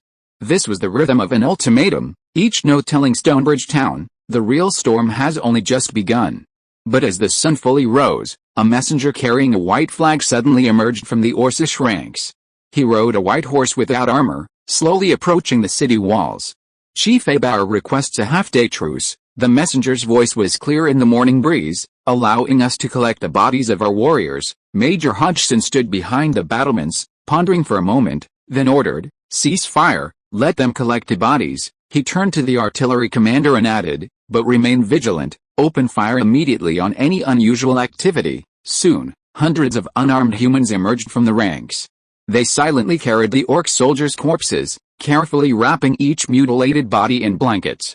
The defenders watched this scene silently, their muskets still loaded, but no one pulled the trigger. In the open space below the walls, Abar personally received Kruger's body. The chieftain knelt on one knee, his rough fingers tracing the vanguard general's blood-stained face, a rare hint of grief flashing in his eyes. "My claws," Abar's deep voice boomed like thunder, "I swore that every human on these walls will pay tenfold in blood." He removed his scarlet cloak and gently draped it over Kruger's corpse. As the last body was carried back to the camp, a low dirge echoed through the orc ranks. Thousands of rough voices, in sync with the rhythm of war drums, reverberated across the plain. The lament quickly transformed into a battle cry. Abar raised his battle axe high, his armor gleaming in the sunlight. The fury of revenge would erupt fully in the siege. With Abar's command, countless ragged human slaves were driven from the orc ranks. Most came from the barren lands. Although Abar presented himself as a benevolent conqueror, there were always those who had committed crimes, And this was the punishment. Now, under the lash of whips, the criminals trembled as they carried sacks filled with mud toward the trenches. Fire! Fire now! Major Hodgson's roar echoed across the city walls. The defenders' fingers froze on the triggers. Those emaciated figures were humans like themselves, not slaves, but forced there by the orcs. The major snatched a rifle from a nearby soldier, pointing it at the hesitant musket squad.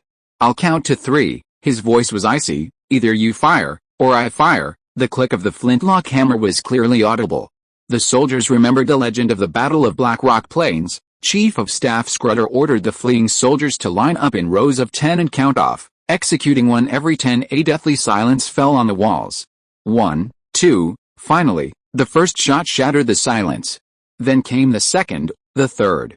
A hail of bullets rained down, and the leading slaves fell to the ground. But many more slaves continued to advance under the pressure of the Orcish overseers, crying out as they were forced to throw sandbags into the trenches. Hodgson lowered his rifle, his eyes still gleaming with coldness, and roared at those around him, "Mercy must be used wisely. Today's leniency will allow the orcs to storm the city through these filled trenches tomorrow." The trenches were eventually filled in at the cost of blood and tears. The orcs' massive siege engines began to slowly advance, their heavy wooden wheels creaking and grinding over the newly filled dirt road. "Load solid shot," the Northwest Army artillery commander's voice echoed across the city walls. The gunners quickly crammed 12-pound cast iron balls into the breach, the barrels gleaming coldly in the sunlight. 600 yards, elevation 5 degrees, the observer shouted. The gunners skillfully adjusted the wedge blocks on the gun carriages, ensuring each cannon was at the optimal angle. Fire! A deafening roar erupted as solid cannonballs whistled through the air. Abar witnessed a shell strike the base of a siege tower, the immense impact snapping the wooden structure in two. Another shell ricocheted off the ground, piercing 3 orc slaves pushing carts before embedding itself in the base of a catapult.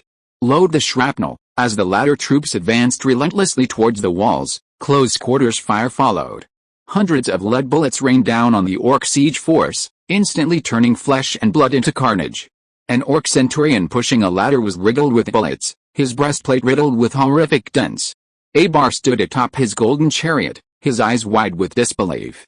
In his lifetime of battle, he had seen even the finest siege crossbows fire at only 200 yards, yet the enemy's fire-breathing metal tubes could destroy targets from over 700 yards away. The chieftain's rough fingers unconsciously rubbed the handle of his battle axe. He recalled the descriptions of fire-breathing magic wands given by the defeated generals during the first invasion, which he had dismissed as mere rhetoric from the defeated army. Now he finally understood that those routed soldiers were telling the truth. Chapter 838. Continuing the attack would only increase casualties, a fact the orc chieftain realized. He mounted his warhorse and, under the heavy protection of his guards, carefully surveyed the area around Stonebridge. "Order!" The chieftain's voice boomed like thunder. "Launch an attack simultaneously from the east, north, and west. Keep the ordnance constantly on their toes." As 3 horns blared across the battlefield, the orc army surged forward in 3 directions like a tidal wave. The eastern flank remained under the main attack of the previous forces, carrying newly made siege ladders and charging over the corpses of their comrades. The trenches on the north and west sides were filled in, and the newly joined orc troops surged madly towards the city walls. Human auxiliary troops also pushed makeshift siege engines, coordinating the attack under the whips of the overseers. The pressure on the defenders increased dramatically. Major Hodgson raced along the city walls, directing the attack. "Maintain firepower on the eastern front, move 2 cannons to the western front, the northern front." The firepower on the Stonebridge walls was forced to disperse. The artillery on the eastern front still roared, but the rate of fire had noticeably decreased. Before the newly arrived artillery on the western front had even reached their positions, orc assault teams had already scaled the walls. "Fix bayonets." A captain drew his sword and led his soldiers towards the breach, the clanging of metal and screams filling the air. The militia poured scalding oil on the climbing enemy, the air thick with the stench of burning flesh. Abar stood on a high ground outside the city, a cold glint in his eyes.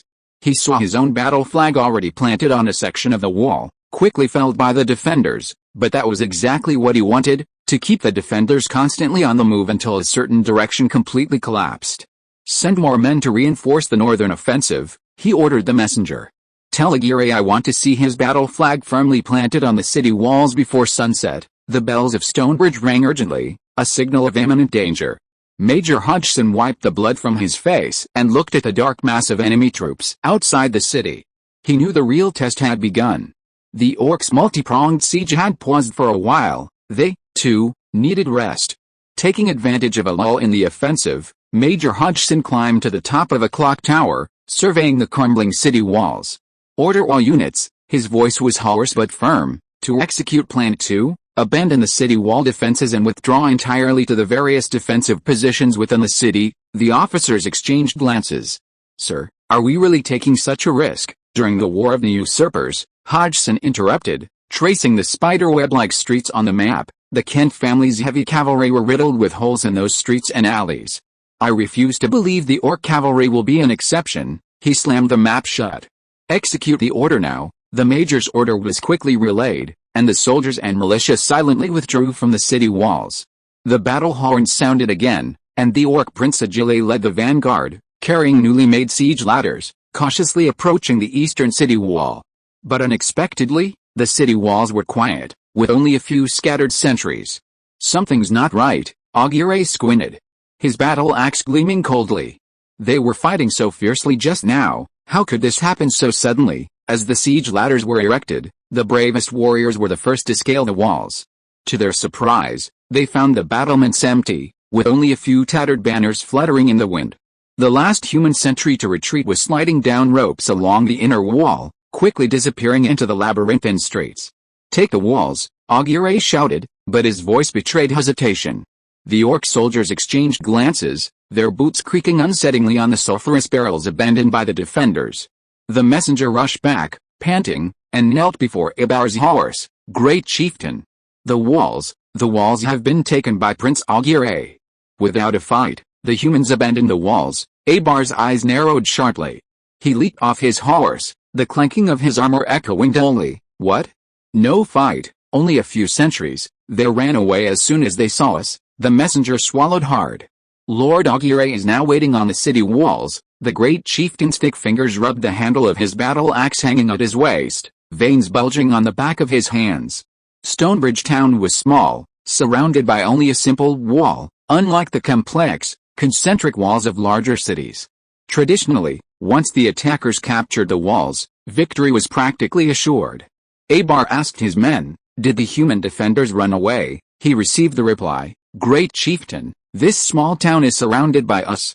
We haven't seen anyone escape. They must have blended in with the civilians inside." "HMPH, so naive."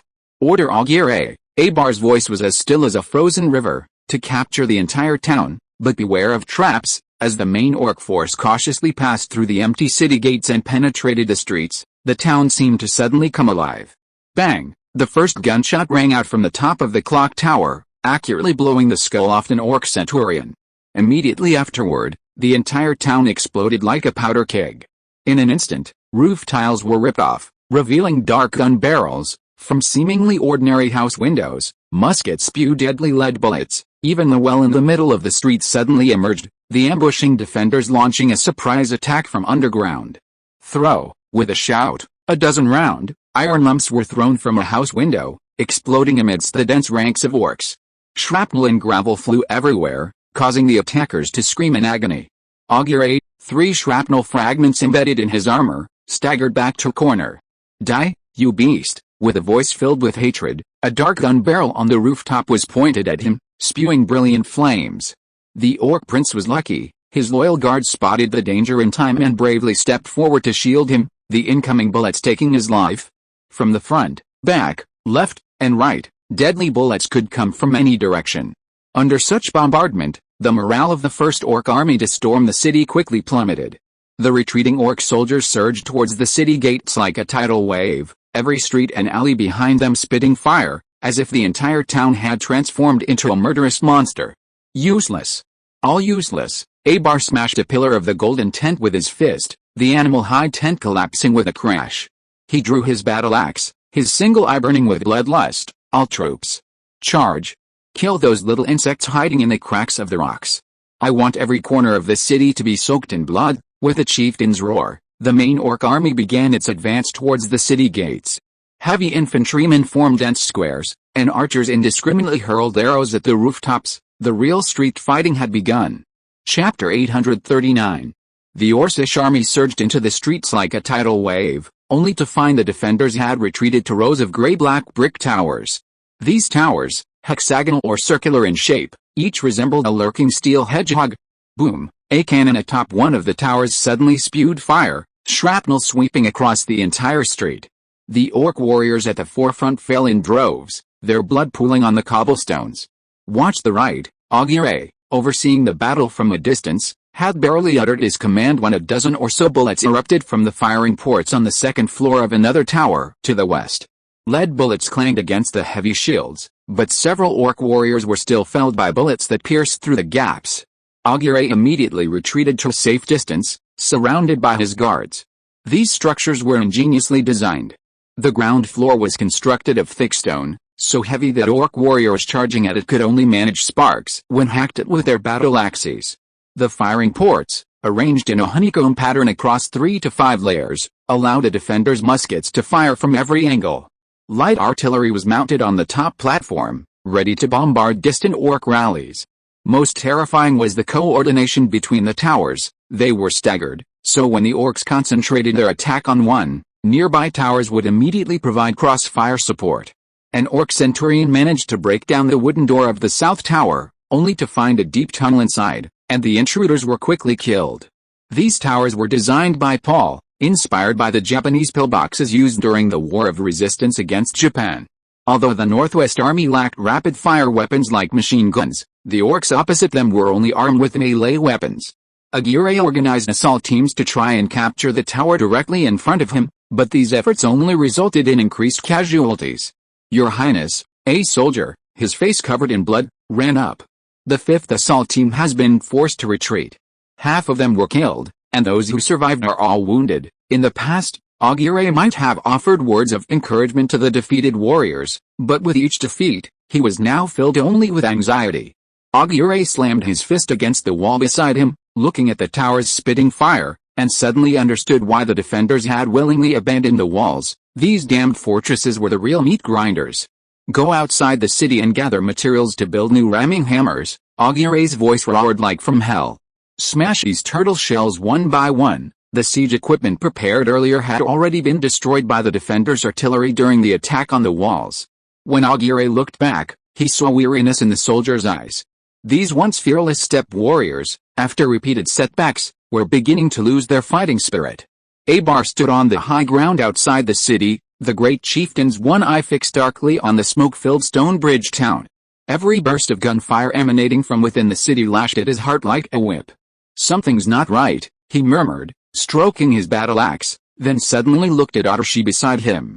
I suddenly feel like we might have been tricked. The old shaman's bone staff trembled slightly. The great chieftain means, that fox, Gleman. Abar slammed his fist on the chariot's armrest. He used Acosta to deliberately make that letter look like a trap, so we believed that Laos was his main force. He pointed to the towers still spitting fire within the city. But look at the resistance of this town. How tenacious their fighting is. How could they have such fighting power if it weren't Gleman's main force? Under Abar's analysis, those around him gradually realized the truth. Cunning humans, damn Gleman, curses rang out. Bring Acosta here, the great chieftain roared angrily. Inside the golden tent, the flames of the bronze brazier illuminated Abar's, Zhenning, meaning ferocious or hideous, face, making him appear like a demon from hell. When 2 orc warriors dragged Acosta into the tent like a dead dog, everyone heard the dull thud of the Viscount's kneecaps hitting the ground. Great chieftain, Acosta's lips were split and bleeding, his expensive silk shirt was tattered, revealing welts on his back from whipping. His right eye was swollen shut, and his left leg was twisted unnaturally. Clearly, he had received special treatment from the orcs before being brought here. Acosta's face still held bewilderment and terror. Great chieftain, he asked in a trembling voice, his throat hoarse from thirst.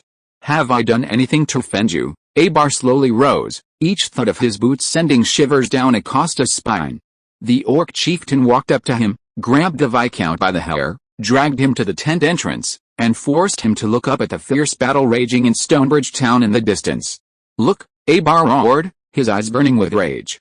My attack met with fierce resistance. The main force of Gleman is stationed in Stonebridge. That damned letter of yours was not false information at all. It's a trap, and you contributed to it." Acosta's face turned deathly pale.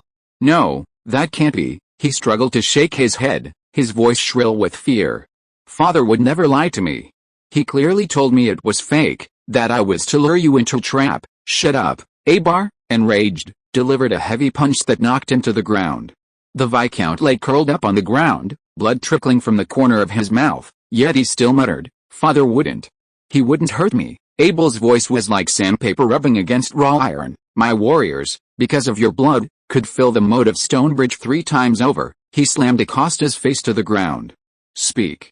What did Gleman give you?" The Viscount's teeth clenched against a hard stone, blood dripping from his chin. "I swear I really don't understand what's going on." Slap. Abel's eyes flashed with ferocity in the firelight, and a slap sent Acosta flying to the corner of the tent. The Viscount knocked over a weapon rack, several battle axes grazing his scalp and embedding themselves in the ground. Still acting, the High Chief pulled a red-hot branding iron from the charcoal brazier. "Do you know why I spared your good-for-nothing father's life?" The iron shimmered in Acosta's eyes, the heat making his eyelashes curl. "So that one day I could chain all of you Bradleys to stakes." Too bad he got away. Acosta suddenly broke down in tears, his urine soaking through his fine riding breeches. "Spare me. I can take you to the real traitor." Right. He couldn't make up a story. Suddenly, urgent horn calls sounded outside the tent. When the messenger rushed in, the branding iron in Abar's hand was still smoking. "High Chief. Urgent report from the scouts. A large army is moving towards Stonebridge town from the north." Chapter 840. Paul stood atop the towering walls of Laos, his fingers lightly tapping the crenellations. In the morning light, rows of heavy cannons lined the walls, their dark barrels gleaming with a cold, metallic sheen. He ran his hand over the cool barrel of one of the cannons, a confident smile playing on his lips. "Are our cannons ready?" he asked without turning around. "All cannons are in position, sir," Schroeder replied, straightening his back. "Ammunition is plentiful, and the gunners are all seasoned veterans." Paul nodded in satisfaction, his gaze sweeping over the meticulously constructed defenses outside the city, 3 jagged trenches, anti-cavalry obstacles studded with spikes, and seemingly random but carefully placed bits, death traps for the Orc cavalry. In the distance, reconnaissance balloons had already risen, standing out starkly against the azure sky. "Very good." Paul took the binoculars, his calm eyes reflected in the lenses. "Judging from the enemy's departure time, they're about a day's journey from here. Let the soldiers rest well, and when the enemy arrives," his fingers traced a cannon barrel, "we'll give them a good salute." On the city wall, soldiers were checking their rifles, the clanging of metal, the loading of ammunition, and occasional laughter mingled together, conveying the tension and anticipation before the great battle. Paul took a deep breath. The air was thick with the smell of gunpowder and grease, his own scent of war. He turned to his generals and said, "I'm going to make Abar suffer a great defeat here." Ha. Marcus Paul Gleman was brimming with confidence. Although he had absolute confidence in his own fighting strength, the Northwest Legion was currently mainly infantry, far less mobile than the York army, which was primarily cavalry. Intelligence revealed that Abar and his generals favored exploiting the high speed of their cavalry to their advantage, striking at the enemy's weaknesses. Their steppe horses possessed exceptional endurance, and Orc cavalrymen often rode multiple horses, rotating them and raiding day and night to find the enemy's weak points and launch fatal attacks. To actively capture the elusive Orc main force, a dispersed, grid-like search was necessary, but this also created opportunities for piecemeal attacks. Therefore, Paul devised a plan: wait for the Orcs to come to them. This led to the letter sent to Viscount Acosta, the illegitimate son of Grand Duke Bradley. When the messenger sent by Grand Duke Bradley returned, he triumphantly assured Paul that the fool Abar had believed the letter and decided to personally lead a large army to attack the weakly defended Laos. Paul was naturally overjoyed, leading to the current situation. He pulled out his pocket watch and checked it again, eager to get through the day so he could see for himself if the legendary Orc chieftain really had 2 heads and 4 arms. Another half-day passed.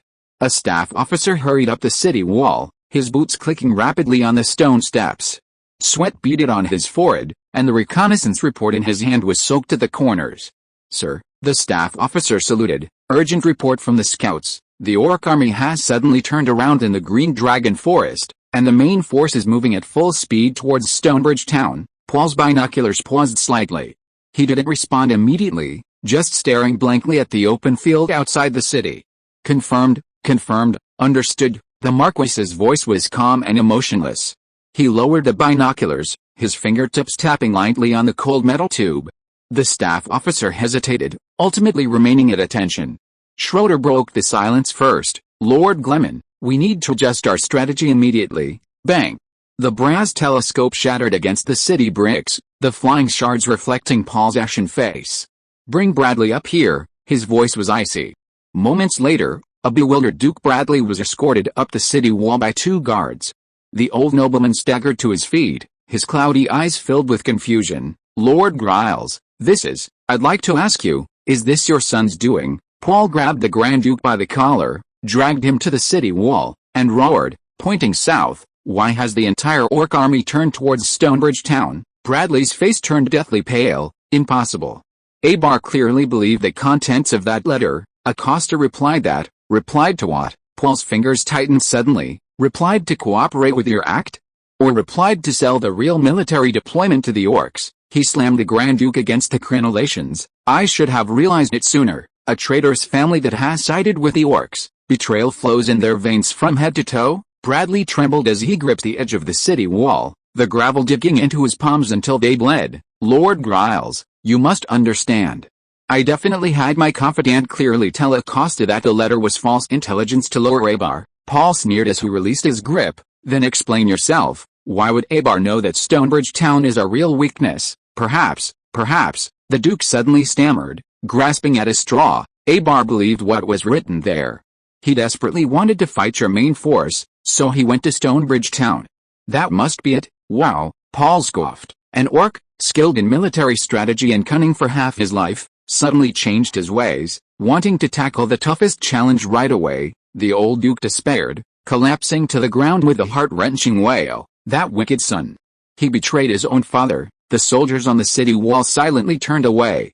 Paul turned to look in the direction of Stonebridge Town, his fist slamming into the crenellations, drawing blood. A meticulously planned scheme had been ruined by a cowardly traitor. But most importantly, Stonebridge Town, including its militia, only had a little over 5,000 men. Their force is weak and vulnerable to the onslaught of the main orc force. Schroeder reminded him again, Lord Gleman, we need to adjust our strategy immediately. The old knight's voice was urgent. Paul slammed his fist against a battlement again, oblivious to the blood seeping from his knuckles. A cold voice rang out, order the entire army. Move out immediately. I'm heading south to fight Abar, Schroeder reminded him. Sir, I suggest leaving 2 regiments in Laos to prevent the enemy from using their speed advantage to redirect their attack here again. Abar is likely trying to mislead us, trying to lead us by the nose and keep our army constantly on the move between 2 locations. Paul nodded, then leave 2 regiments to defend. He reached for his waist, his sword flashing as it was drawn from its sheath, the tip tracing a straight line from Laos to Stonebridge Town on the map. Notify Lakeside Town that within 3 months, I will recruit 5 more infantry regiments and 2 artillery battalions. No more tricks. Paul's sword struck the yellow earth heavily. Our army will be large enough to crush the enemy on every front, advancing in unison, leaving no gaps, like a steamroller. Beneath the city walls, the messenger's bugle sounded urgently, and the soldiers hurriedly packed their belongings, the clanging of metal echoing throughout. Since intrigue and trickery were unreliable, they would pave the way with steel and gunpowder. Before absolute power, any tactic was futile. Chapter 841. Inside Abar's golden tent, the scout summoned trembled. Great chieftain, a large army has been spotted to the north. The banner is the Crimson Dragon banner of House Gleman. The red-hot branding iron slipped from Abar's hand. Absurd, he rushed to the tent entrance, pointing at Stonebridge Town and roaring, isn't Gleman's main force there? The scout immediately knelt, his forehead pressed to the ground. Absolutely true, we saw thousands upon thousands of soldiers. Abar's single eye contracted sharply. He strode out of the golden tent, gazing far to the north. He couldn't see anything yet, but if the scout was telling the truth. Great chieftain, could it be the older royal army coming to support Gleman? His trusted General Callum speculated. That doesn't make sense. Abar's rough fingers clenched tightly. The royal army should come from the south. Why would they detour to the north? Acosta, who had been terrified by the branding iron, brightened, regaining some of his composure. Tears streaming down his face, he cried out, "That army must be Gleman's main force. They must have come from Laos. This is proof, Chief Abar, I didn't lie to you." Abar was already agitated, and Acosta's interruption only fueled his anger. "Shut up," he roared, kicking Acosta aside with such force that the man fainted. He had already guessed 7 or 8 parts of the truth. Acosta was very likely innocent. His army had attacked the Northwest Legion's weak point, and clearly, the main human force in Laos had received the news and immediately rushed to their aid. But a profound sense of absurdity washed over Abar. He had personally led a large army, only to be held back by a small detachment of Gleman's forces at the foot of a small town, unable to advance an inch. This was an immense humiliation. That was why Abar had been so enraged after Acosta revealed the truth. "Send the order," he roared suddenly. "Cease the siege. The entire army is to withdraw from Stonebridge town to regroup and prepare to meet the enemy coming from the north." The orc chieftain slammed his battle axe into the ground. I want to see where Gleman conjured this army from, but the orc army, bogged down in street fighting, needed time to regroup. 2 knights from the Bradley family, Longfellow and Boyle, were summoned to Abar's tent. Half of the human servants the orcs had brought were under their command, the Bradley family's army. When they were summoned, the bloodstains on their armor were still wet, and Boyle's left arm was bandaged. "How many men do you have left?" Abar asked bluntly. Longfellow's Adam's apple bobbed. "Chieftain, we still have over 3,000 men, but our arrows are running low." "Enough." Abar waved his hand. "I will replenish your weapons. Now you have a new mission." The orc chieftain explained to them that an unfamiliar army was approaching from the north. "Take your men to the road to the north, find a strategic spot, and hold off that army of unknown origin." Abar's eyes flashed with a dangerous light. "Hold them off for at least 4 hours." Boyle couldn't help but step forward. "Great chieftain, our soldiers have just retreated and haven't even had a sip of hot soup. You see, the situation is urgent." Abar frowned deeply, revealing his gleaming white fangs. He approached slowly, the blade of his battle axe lightly resting on the crack in Boyle's shoulder armor. "The enemy won't slow down because you're exhausted. Don't worry. Once I'm ready, I'll come to your aid. I will obey your orders, great chieftain Abar." Longfellow grabbed Boyle, who was still trying to argue. "We'll set off immediately once we have enough arrows." As they stepped out of the golden tent, the sun cast long shadows. Longfellow and Boyle were both very displeased. During the previous siege, Abar had used them as cannon fodder, and now he was sending them to fight an army of unknown strength. But they dared not disobey the Orcish Warchief's orders. Earl Halduke led the charge, the iron-gray cloaks of the Watcher's Legion fluttering behind him, his black warhorse foaming at the mouth, its iron hooves kicking up clouds of dust as it pounded the wasteland. The Watcher's Legion, nearly annihilated in the orcs' last invasion, had been rebuilt in the Northwest Bay. Because many of its members were skilled riders, the new Watcher's Legion was forged into a cavalry force, equipped with short-barreled muskets specifically developed for cavalry. When Paul ordered a southward march to reinforce Stonebridge, Earl Duke volunteered to lead the vanguard, and Paul granted his request. "Maintain forward formation." The Earl's voice pierced the thunder of hoofs. He knew without turning around that the 2,000 cavalrymen behind him followed like an iron torrent, many of them veterans who had survived the Orcish onslaught, each bearing the names of their fallen comrades etched on the inside of their armor. His former squire, the young knight Arthur, rode up. "My lord, scouts report enemy activity ahead." Duke raised his hand high, and the entire army immediately slowed down. A moment later, just as Arthur had said, an army was hastily forming ranks on the distant horizon. Duke raised his binoculars, and a surge of blood rushed to his head. Even if the opposing banner were burned to ashes, he would recognize it. The Bradley family, who had betrayed the kingdom, colluded with the orcs, and nearly caused the Watcher's destruction. "Notify the entire army to prepare for the attack," Duke coldly ordered the bugler beside him. As the charge horn sounded, the flames of the Day Watcher's fortress fell flash before Earl Duke's eyes. He lowered his stance, his lance aimed at that shameful traitor's banner. For the Watcher's Legion, for Duke Morton, the veterans who had survived from the old Legion roared angrily, their shouts mingling with the thunderous clatter of hoofs. A torrent of iron-gray cavalry swept across the wilderness, the earth trembling beneath their iron hoofs. Opposite them, Longfellow abruptly reined in his horse, his lance nearly slipping from his grasp. "That," "That's the Watcher's grey banner." His voice was distorted with shock. Boyle looked in that direction, his command flag clattering to the dust. On the distant horizon, the iron-grey cavalry surged forward like death itself, sunlight dancing on those familiar pointed helmets, the very standard equipment of the Watchers, the very legion they had once slain. "Impossible," Longfellow's lips trembled. "The Watchers have long been annihilated." Chapter 842. As the cavalry figures became clearer, the two men were forced to confront harsh reality. Abel had ordered them to choose a strategic location to hold their ground, but they hadn't expected to encounter the enemy so quickly, especially cavalry. There wasn't even a walled village or a slightly higher hill nearby. Their reinforcements were mostly infantry, terrified by the approaching dust cloud. Some soldiers had already turned tail and fled in the direction they had come from. Longfellow roared hoarsely, trying to regroup the rout. They had been replenished, their army now numbering 6,000, but now they were in complete disarray, like a flock of frightened sheep, soldiers shoving each other, discarded weapons and flags tumbling in the dust. "Form ranks. Form phalanxes." Boyle slashed down a deserter with his sword, blood splattering on his contorted face. But fear spread like a plague, and in the blink of an eye, nearly 1,000 had vanished into the wilderness. The remaining 5,000 soldiers managed to gather, their hastily assembled phalanx crooked and shaky. The spearmen in the front ranks trembled as they aimed their weapons forward, but the haphazardly placed spearheads resembled a thicket of reeds. The archers, their hands trembling, frantically knocked their arrows. "Hold on.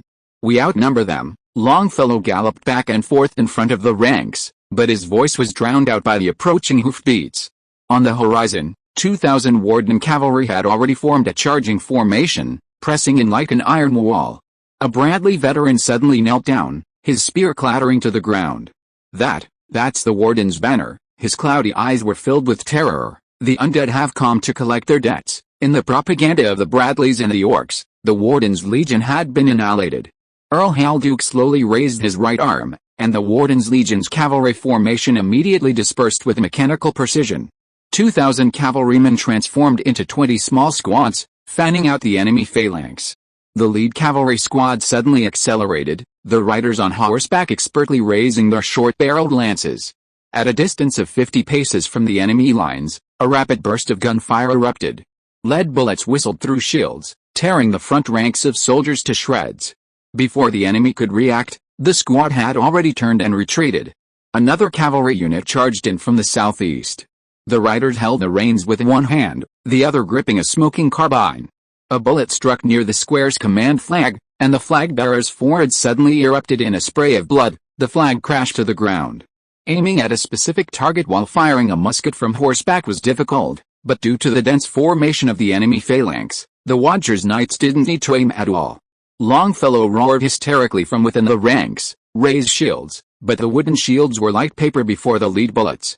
A soldier stared in despair at the bullet hole in his breastplate. The bullet had pierced the armor and was tumbling inside his lungs. Boyle tried in vain to reorganize the ranks, but each shot triggered new chaos. The soldiers huddled together like startled birds, some even wildly swinging their weapons at the air. This torment of never knowing which direction the bullets would come from was more agonizing than face-to-face combat. As the sun slanted westward, the Bradley phalanx began to crumble. The Watchers' cavalry, however, maintained perfect discipline, like a group of elegant predators, slowly eroding the will of their prey with each attack. Earl Halduke narrowed his eyes, his sharp gaze piercing through the smoke and dust of the battlefield. The Bradley phalanx was like a wrecked ship in a storm, soldiers huddled together in terror, spears askew, shields scattered. He slowly raised his gilded arm guards, and the bugler beside him immediately understood, the bronze horn flashing golden in the sunlight. Woo! The long, drawn-out bugle call echoed across the plains. The previously scattered cavalry squads, as if drawn by a magnet, rapidly converged while galloping, the metallic scraping of sabers striking the ground in unison. Earl Duke's mount began to trot, the cavalry formation behind him adjusting its formation like flowing water, their sabers pointing forward in unison, gleaming coldly. The bugler, watching the Earl's every gesture, precisely controlled the speed of the entire army through varying bugle calls. 300 yards, the trotting horses began to quicken their pace. 200 yards, 100 yards. Earl Duke suddenly swung his arm. Charge! With his heart-wrenching command, The bugler sounded the stirring charge tune, and the entire cavalry formation, like a taut bowstring suddenly released, instantly shifted to full speed, the iron hooves slamming into the ground with a thunderous roar. The scene of cavalry charging into rows of men did not unfold. When the two sides were less than 50 yards apart, the already panicked Bradley army completely collapsed. Driven by fear, most soldiers threw down their weapons and fled, while only a few remained frozen in place, staring blankly at the oncoming torrent of steel.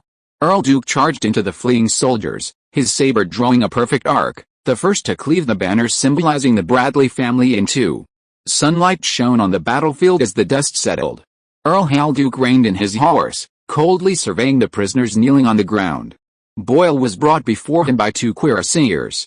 This Bradley knight's armor was now shattered, his face smeared with blood. "My lord," Boyle trembled as he raised his head, but upon seeing the cold glint in the other's eyes, he fell silent. As a former neighbor, Earl Duke recognized Boyle. His fingers gripped the hilt of his sword tightly, his knuckles wide, as if he could see again the day the fortress fell. It was the Bradley family who led the orcs in the attack on the rear of Watcher's fortress. His saber rose slightly, but stopped just before it swung down. He remembered Earl Greyman's warning, pounding the table at the pre-battle meeting. Any lynching would be considered disobeying orders. "Take him away," Duke suddenly sheathed his sword, his voice as cold as ice. "Send him to Lord Greyman for interrogation." As he turned, his cloak swept across Boyle's pale face. "Make sure the Marquis's interrogator treats this old friend well." As for the other Bradley knight, Longfellow, he had already fled with a dozen or so cavalrymen, frantically fleeing towards orc-controlled territory. A squadron of Watcher's cavalry pursued him closely, but after chasing for 2 miles, they encountered a reinforcement force of orc cavalry. "Cease the pursuit," the captain raised his carbine to signal. And the soldiers watched Longfellow disappear into the Orcish ranks with reluctance, then turned their horses around and went back. If you are listening to this novel on a channel other than Fanfic World, it means it was downloaded and re-uploaded without effort. We warmly invite you to visit our channel, Fanfic World. There you will find the original version of this story and many other novels of various genres. We look forward to seeing you dive into a world of incredible novels. Chapter 843. Inside Abar's tent, the air was thick and suffocating.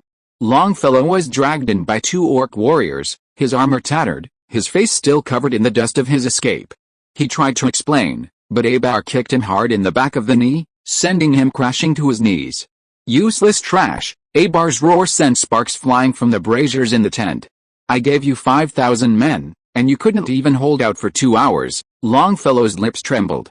"Great chieftain, the enemy's weapons are far too powerful. Gleman sent cavalry, and they were equipped with crossbows." "Shut up," Abar's eyes flashed with malice. "Arroyo. According to the ways of our Great Plains, give this noble knight a proper thrashing." The orc general Arroyo grinned maliciously, drew his whip, and with a sharp crack, the whip rang out in the air. "No," Longfellow's eyes widened. Arroyo ignored his pleas and lashed out with his whip, tearing open the knight's shirt. 3 bloody welts appeared on his back in quick succession. "Ah!" Longfellow's scream was trapped in his throat. His pride forced him to clench his teeth, but the excruciating pain brought tears streaming down his face. Each lash felt like a knife ripping his pride away. As a knight of the human world, he had never suffered such treatment. When the 30 lashes were finished, Longfellow lay paralyzed in a pool of blood. Arroyo grabbed his hair, forcing him to look up so Abar could see the face contorted with humiliation. "Remember this lesson." Abar leaned down, his fangs almost touching Longfellow's nose. "If you dare desert again, I'll nail you to a battering ram as a human shield." The orc soldiers outside the tent roared with laughter. Longfellow's last thought before losing consciousness was, the price of being a traitor was more unbearable than death. On the city walls of Stonebridge Town, the orc army that had been fiercely attacking just moments before suddenly withdrew completely. Just as the defenders were bewildered, a sentry on a lookout tower shouted excitedly, "Hot air balloon!" The Northwest Legion's hot air balloon. Major Hodgson grabbed his binoculars. The black dot in the distant sky was clearly visible through the lens. It was indeed a hot air balloon used for reconnaissance by the Northwest Legion. No other power in this era possessed such a creation. It was drifting slowly in with a northwest wind, and the flag hanging below was clearly visible, the flag of the Gleman family. "Order all towers." Hodgson's voice trembled slightly with excitement. "The Marquis has led the main force to reinforce us. Through tunnels and signal flags, the news spread throughout the town like wildfire. The soldiers, finally able to rest because of the orcs' rest, jumped up and cheered, some even threw their helmets into the air. A gunner, his face covered in sweat, knelt beside his gun emplacement, trembling as he drew a holy emblem on his chest. "Back to your posts," Hodgson suddenly shouted at a militiaman who had run out of the tower. The militiaman, hearing the major's shout, immediately ran back. Hodgson ordered a messenger, "Notify all outposts that the orcs haven't gone far. Stay at your posts and don't move." The officers and soldiers around him fell silent, but the joy in their eyes was undisguised. New recruits quietly wiped away tears, while veterans polished their rifles until they gleamed. Everyone knew the most difficult time was over. Abar rode his jet-black warhorse, slowly surveying the regrouped orc army. Their armor reflected a cold light, their battle banners fluttered in the wind. Although they had suffered setbacks in the street fighting at Stonebridge, his warriors now stood tall on the open plains. "Look! Those humans finally dared to fight head-on," an orc centurion roared, brandishing his battle axe, and the surrounding warriors roared back in unison. Abar watched this scene with satisfaction. This was the grassland warrior he knew, not a trapped beast tethered in a narrow alley. "Great chieftain," another scout reported, "Grayman's army has redeployed 5 miles away. Their strength appears to be around 40,000, with very few cavalry." A hint of contempt flashed in Abar's eyes. Those cowards hiding behind the walls in Stonebridge town, what could their kind accomplish in the open fields? He raised his battle axe, the blade gleaming in the sunlight. "Warriors," his voice rolled across the plains like thunder, "today we will show humanity who the true masters of this land are. Without the protection of walls, they are nothing but lambs to the slaughter." The orc warriors pounded their shields with their weapons, the sound like a tsunami. Aguirre's cavalry had begun to deploy on the flanks, their battle-hardened mounts snorting excitedly. In the center of the army, battle-hardened orc heavy infantry inspected their weapons, their eyes burning with fighting spirit. Abar turned his horse, gazing at the northern horizon where Grayman's army should be arrayed. But the warchief felt no fear. On the vast plains, the Orcish cavalry would crush all obstacles like a storm. Today, he would personally behead that arrogant young man, washing away the shame of Stonebridge with his blood. "All troops, advance north." Abar had barely uttered the order when his hand, holding his battle axe, froze in midair. The battle cries of many orc warriors ceased abruptly, and they stared blankly upwards. Beneath the azure sky, a massive hot air balloon was slowly drifting in, and below it, the Grayman banners fluttered in the wind. Even more terrifying, several figures were clearly visible in the balloon's basket, looking down upon the earth. The realm of the gods. An elderly orc shaman collapsed on his knees, his bone staff falling to the dust. The surrounding warriors involuntarily retreated, some even trembling. In their traditional beliefs, the sky was a sacred place belonging to the gods and their messengers, the birds. How could mortals dare to touch it? Abar's eyes were fixed on the floating behemoth, his Adam's apple bobbing. Even the bravest warriors felt a chill run down their spines. The humans on the balloon were waving at them, their posture like gods looking down upon ants. "Witchcraft," Arroyo suddenly roared, but the tremor in his voice betrayed him. This must be the evil spell cast by Gleman. The shadow cast by the balloon slowly swept across the Orcish army, and wherever it passed, the warriors lowered their heads, afraid to meet its gaze. Abar suddenly felt a chill run down his spine. Even setting aside gods and beliefs, he could think of the most realistic threat. Since humans could ascend to the sky, wouldn't their army's formations be completely exposed to them? Chapter 844. The Northwest Legion launched more than one hot air balloon. The one that flew over the orcs was untethered, its purpose purely to intimidate the orcs who knew nothing about it, before using layered airflow navigation to land safely. However, the Northwest Legion didn't just launch one balloon. On the balloons actually used for reconnaissance, scouts, binoculars in hand, had a clear view of the orc army below. Observers rapidly recorded data while simultaneously relaying a series of numbers to the signalman beside them. Enemy phalanx depth approximately 800 meters, lateral deployment approximately 1,500 meters, heavy cavalry on the flanks. The signalman immediately waved red and blue signal flags, transmitting the information to the ground command post. Paul stood on a makeshift lookout platform, his adjutant, binoculars in hand, simultaneously interpreting the aerial information. Total enemy force approximately 100,000, combat personnel 60,000, heavy cavalry approximately 8,000, The staff officers quickly marked the Orc Legion's distribution on a map. Paul nodded slightly, tapping his fingers lightly on the table. More than expected, the signalman on the ground immediately used his lens to reflect sunlight and send a confirmation message back to the balloon. The observer on the balloon adjusted the length of the tether to ensure it remained at the optimal observation altitude. They could even clearly see the commotion in the Orcish army caused by the appearance of the hot air balloon. Those once fearsome steppe cavalrymen were now as panicked as a herd of startled beasts. "Continue to monitor the enemy's movements," Paul said to the messenger, "especially their cavalry. I need to know the precise location of every single one." Abar's bronze face was ashen. He suddenly pulled out his battle axe and chopped it at the wooden stake beside him. The flying wood chips instantly silenced the agitated generals. "Odyssey," he growled, and the old shaman immediately raised his bone staff and laid with an animal skull. Suddenly, a ghostly green flame burst from the staff's head, condensing in the air into the shape of a ferocious wolf's head. "Look closely," Odyssey's hoarse voice amplified by the wolf's head, several times louder. "Those are nothing but puppets made of cloth and rope by humans." Aguirre led his royal guard into the most chaotic formation, cutting down several trembling soldiers. "If anyone dares to shake the morale of the army again, I'll skin them alive and feed them to the wolves." The Orc prince pointed his blood-stained longsword to the sky. "The spirits of the grasslands will protect true warriors." Behind the lines, shamans beat war drums and chanted ancient requiems, the drum beats mixed with the shrill whistles of bone flutes, gradually drowning out the soldiers' whispers. Many warriors in the battle formation suddenly rolled their eyes back and began a frenzied war dance. This divine intervention performance quickly diverted the fear from the crowd. Abar seized the opportunity to leap onto his warhorse, his eyes gleaming fiercely in the sunlight, and roared, "Tonight I will fill Gleman's skull with wine." The Orc warriors instinctively raised their weapons, and the battle cries resounded once more. Abar ordered a renewed northward advance. The two massive armies met on the open field outside Stonebridge town. The dry north swirled up yellow sand, casting a grim atmosphere over the battlefield. Abar urged his mount to a higher vantage point, squinting as he surveyed the opposing formations. The Northwest Legion's array gleamed with a metallic sheen in the sunlight, its disciplined precision as if measured with a ruler. At the forefront were several neat infantry squares, soldiers in dark blue uniforms, white sashes crisscrossing their chests in sharp lines. They were deployed in 3 horizontal lines, their flintlock muskets forming a chilling jingle of steel.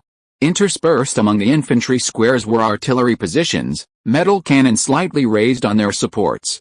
Gunners stood at attention, wooden crates beside them neatly stacked with spherical shells and powder pouches. To the flanks and rear were cavalry units arranged in echelon formations, light cavalry and cuirassiers clearly separated. The horses pawed restlessly, but the riders maintained perfect spacing. Most striking was the central banner fluttering in the wind, a crimson banner embroidered with the golden dragons.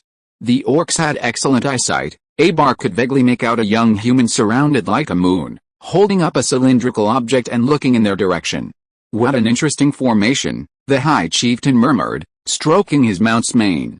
He noticed that the human army hadn't deployed their cavalry on the flanks as usual, but rather further back. Even stranger, the cannons, which he believed should have been positioned further back, were now thrust forward like sharp knives. The shaman, Odyssey, approached, leaning on his bone staff, his cloudy eyes sweeping across the opposing army. "They've abandoned their traditional deep formation, choosing instead to concentrate all their firepower on the front. This is either arrogance, or perhaps they have a new tactic we don't know about," Abar interrupted, his rough fingers unconsciously tracing the blade of the battle axe at his waist. Callum rode up. "Great Chieftain, shall we proceed with the original plan?" Abar didn't answer immediately. He stared at the impeccably aligned army, the entire legion resembling a precise machine. Callum waited quietly for the Great Chieftain's reply. The humiliating defeat at Black Rock Plains was still fresh in his mind. The fire-breathing iron pipes and the incessant volleys of gunfire still occasionally echoed in Callum's nightmares. But he firmly believed that under Great Chieftain Abar's personal command, the Orcish army would surely wash away the humiliation of the past. Abar took a deep breath. "Send raiders to probe their right flank first." At the High Chieftain's command, the Orc raiding cavalry swept forward like a raging sandstorm. They rode muscular steppe horses with short, thick necks, bushy manes, and white breath escaping their nostrils, displaying astonishing endurance and explosive power as they galloped. The riders wore light leather armor, and colorful strips of cloth wrapped around their heads fluttered in the wind. Their tactics were swift, unpredictable, and elusive. The approximately 500 raiders split into several groups, like a pack of wolves scattered and then regrouping on the steppe. The vanguard began changing formations 300 paces from the human ranks, sometimes fanning out, sometimes forming a wedge. They didn't charge directly, but instead circled the enemy lines like circling vultures waiting for their prey to make a mistake. The first wave of cavalry suddenly accelerated, unleashing a volley of arrows at a distance of 250 paces. Specially crafted whistling arrows pierced the air, a psychological tactic intended to disrupt the enemy formation. Most of the arrows landed 50 paces in front of the human phalanx. In the past, these untrained human soldiers would have begun to stir with unease. But this time, the Orc light cavalry's arrow volley failed to achieve its intended effect. Chapter 845. On the Northwest Legion's position, officers calmly watched the approaching Orc raiders. When the first volley of arrows landed before them, a few contemptuous sneers even rang out from the infantry squares. Artillery, prepare! As the order was relayed, the gunners quickly adjusted their cannons. These rigorously trained artillery crews could complete the entire process of loading, aiming, and firing within 20 seconds. High explosive shells, 400 meters, fire, amidst the deafening roar, dozens of field guns simultaneously spat fire. The shells traced graceful parabolas in the air, exploding about 10 meters above the Orc cavalry. Fragments of metal rained down in a fan shape, instantly turning dozens of cavalrymen and their horses into sieves. One riderless warhorse continued its rampage for over 100 meters before collapsing to the ground.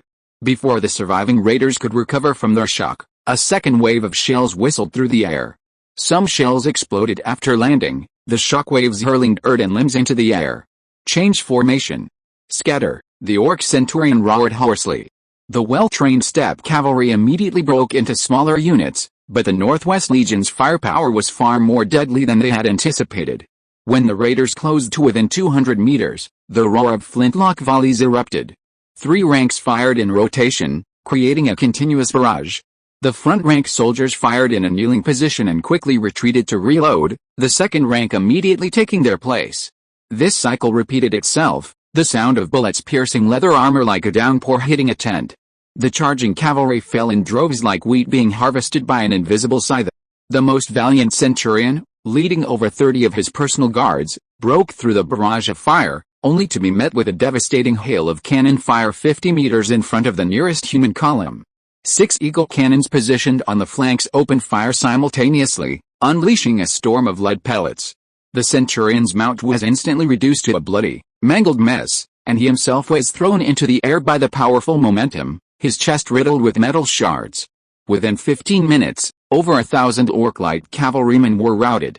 The Orc soldiers fled in disarray, leaving behind craters and mutilated corpses, the grassland littered with smoking shells.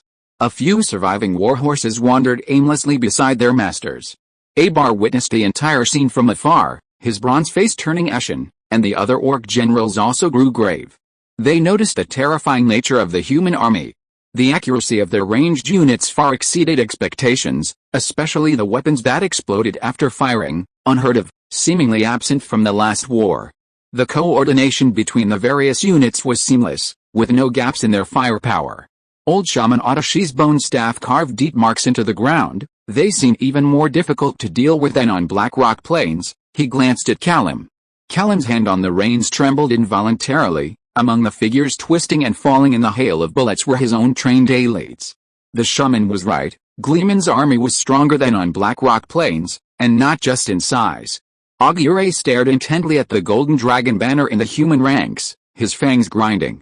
On the Northwest Army's side, the staff officer was reporting the battle results to Paul. Preliminary statistics show 367 enemy soldiers killed, with only 2 of our troops grazed by stray arrows. Paul lowered his binoculars, the lens reflecting the commotion of the Orcish army in the distance. He turned to the messenger and said, "Tell our units to remain on high alert. This is just an appetizer." Behind the command post, medics were examining the wounded on stretchers. There had been 2 casualties in the recent battle. An artillery observer had been grazed in the arm by a stray arrow, while the other, less fortunate, had been shot in the knee with an arrow, potentially leaving him disabled, though he was lucky to have survived. The quartermaster was busy counting ammunition consumption, ensuring that every soldier's ammunition pouch was filled with 60 rounds of fixed ammunition. The battlefield suddenly fell into an eerie silence, with only the smoke slowly dissipating under the blazing sun. But this silence was more suffocating than any war drum. Both sides knew that the real battle had only just begun. Just then, Abar raised his battle axe high, its blade flashing coldly in the blazing sun. With a heavy horn blast echoing across the plains, the Orcish army surged forth like a flood bursting its banks. The entire wilderness seemed to tremble.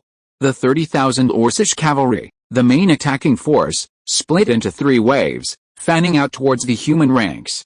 At the forefront were lightly armed horse archers, crouching on their horses, arrows nocked, ready to unleash their deadly mounted archery once within range. In the center were heavy cavalry clad in scale armor, their lances a forest, their horses clad in leather armor, charging like a moving iron wall. On the flanks were the most mobile scouts, prepared to flank and cut off the human army's retreat. Abar himself commanded the central army, his elite royal cavalry beside him raising the white wolf banner of the Zarg clan. The high chieftain understood the essence of tactics, not seeking a decisive blow, but rather wearing down the enemy through continuous, wave-like charges, waiting for their formation to break down before delivering the fatal strike. The Orc light cavalry approached first, the archers splitting into several groups, closing in on the Northwest Legion's defenses from different directions. In past battles against humans, their tactics had been highly effective: close in at high speed, fire arrows within range, and then quickly retreat. However, they soon discovered that the human army's muskets had a much longer range than their bows.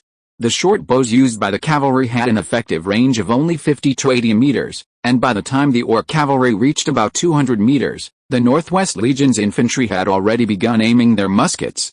Ready, the Orc cavalry was about 100 meters from the human formation. First rank, fire. The volley of flintlock muskets exploded like thunder, lead bullets whistling through the air, instantly piercing the leather armor of the front-ranking cavalry. Horses neighed and fell, riders were thrown off, and the subsequent charge formation was immediately disrupted. The Orc horse archers didn't even have time to fire a single arrow before suffering heavy casualties outside the range of the muskets. The Northwest Legion's infantry maintained a continuous barrage of fire in 3 columns. Lead bullets pierced the Orc cavalry's armor, and the horses, propelled by inertia, continued to charge forward a few steps before collapsing to the ground. The charging cavalry fell in droves, as if crashing into an invisible wall, amidst the hail of bullets.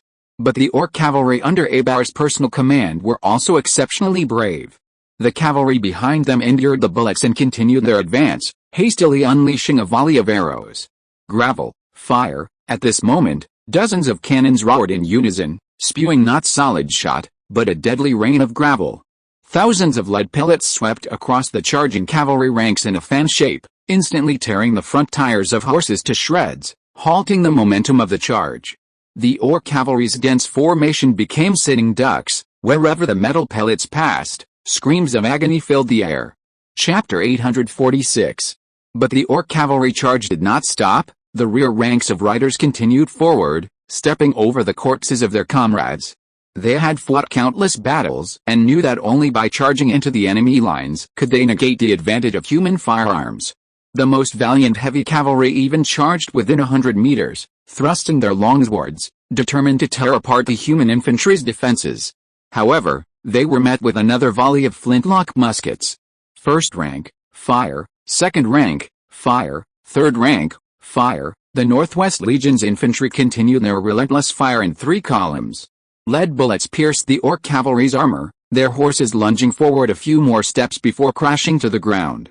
The charging cavalry seemed to have struck an invisible wall, falling in droves amidst the hail of bullets. Finally, the first wave of Orc light cavalry's advance was halted, and they retreated to both sides, unwilling and furious. Abar watched clearly from afar, his face ashen. He had never seen such efficient killing machines. The human army seemed tireless, the rhythm of their artillery fire and volleys terrifyingly precise. But he knew that even the strongest army had its limits. Paul stood on the command platform, his eyes fixed on the advancing Orc heavy cavalry phalanx in the distance. Even at a distance of nearly 1,000 meters, the oppressive aura was palpable, Thousands of heavily armored Orc cavalrymen were arranged in neat echelons, their warhorses clad in leather and metal armor that gleamed coldly in the sunlight. These heavy cavalrymen were not charging haphazardly, but maintaining near-perfect spacing and formation, like a moving steel wall. They held lances, the tips slightly down, forming a deadly forest of metal. The gait of their horses was remarkably synchronized, each stomp sending shivers down the distant dust, as if the earth itself were making way for this army. "It's unbelievable," Paul muttered to himself. The military fodder he'd read in his past life always portrayed wall-riding charges as the exclusive domain of modern European cavalry, as if ancient cavalry only charged in a chaotic, disorganized frenzy. But the Orc heavy cavalry before him shattered his prejudices. They not only knew how to charge in close formation, but were even more disciplined than many modern cavalrymen. A staff officer strode over. "My lord, the enemy heavy cavalry has entered close artillery range. Should we prepare the artillery?" Paul took a deep breath, suppressing his shock, and calmly ordered the artillery to switch to solid shot and aim at the center of the cavalry formation. Firing only after they are within range. In the Orcish ranks, Abar was personally overseeing the battle. He knew that heavy cavalry was the key to victory, so he had deliberately preserved his most elite royal cavalry. These warriors had grown up on horseback, possessing not only exceptional individual bravery but also rigorous training, enabling them to maintain tight formations during charges, crushing the enemy with overwhelming force. "Maintain formation," Abar's voice pierced the battlefield's clamor. "Don't rush the charge, advance steadily." The oppressive force of the Orc heavy cavalry grew stronger, and the Northwest Legion's infantry unconsciously gripped their muskets. Despite their rigorous training, some began to swallow hard, cold sweat beading on their foreheads. In the face of such a massive cavalry charge, Paul keenly sensed the soldiers' tension and shouted, "Remember your training. The artillery will weaken them first, then fire in volleys once they're within range. No one can break through our lines." The officers immediately relayed their leader's orders, and the soldiers' breathing gradually calmed. The gunners adjusted their angles, solid shot was loaded into the breech, and they awaited the Orc cavalry's entry into the death zone. In the distance, the Orc heavy cavalry suddenly accelerated, their horses first trotting, then charging at full speed. Yet they maintained astonishing discipline, like a giant hammer about to smash into the Northwest Legion's lines. Paul squinted, mentally calculating the distance: 500 meters, 450 meters, 400 meters. "Fire!" The commanders at each artillery position gave the order in unison. In an instant, dozens of cannons roared simultaneously, solid shot whistling out, crashing directly into the steel torrent of Orc heavy cavalry. Deafening cannon fire erupted in succession, dozens of solid iron balls tearing through the air and slamming into the charging ranks of the Orc heavy cavalry. When the first volley of shells landed, the terrifying impact instantly tore several bloody gaps in the orderly cavalry formation. One shell struck the cavalry captain in the front rank directly, smashing him and his horse into twisted pieces of flesh. The shell, still carrying considerable momentum, continued to bounce, penetrating 3 more cavalrymen before embedding itself deeply in the ground. Another shell swept across the ground, breaking horse legs and causing riders to fall, instantly shattering the orderly charging formation into chaos. The Orc heavy cavalry's charge faltered, forcing the following riders to tighten their reins and dodge the sudden collapse of human and horse corpses and the wailing of the wounded. A tightly packed whole charge, once disrupted, could easily trigger a chain reaction. A few startled horses bolted wildly, scattering the once perfect formation. "Don't stop. Charge!" the Orc generals roared, brandishing their battle axes, but the second volley of artillery fire followed, and on the smoke-filled battlefield, the Orc heavy cavalry's charge was abruptly halted. Abar's voice boomed across the battlefield, his bronze face contorted with rage. He drew his jewel-encrusted scimitar from his waist, the blade pointing skyward. "Cowards, retreat!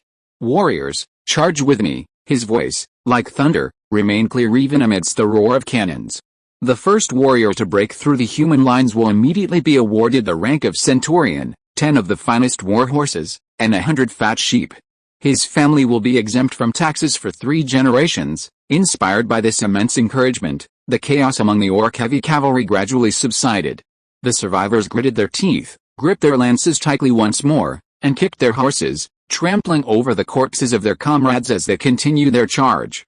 But this time, they no longer maintained a neat wall-riding formation. Instead, they broke into smaller, loose wedge-shaped charges, attempting to minimize casualties from the artillery fire.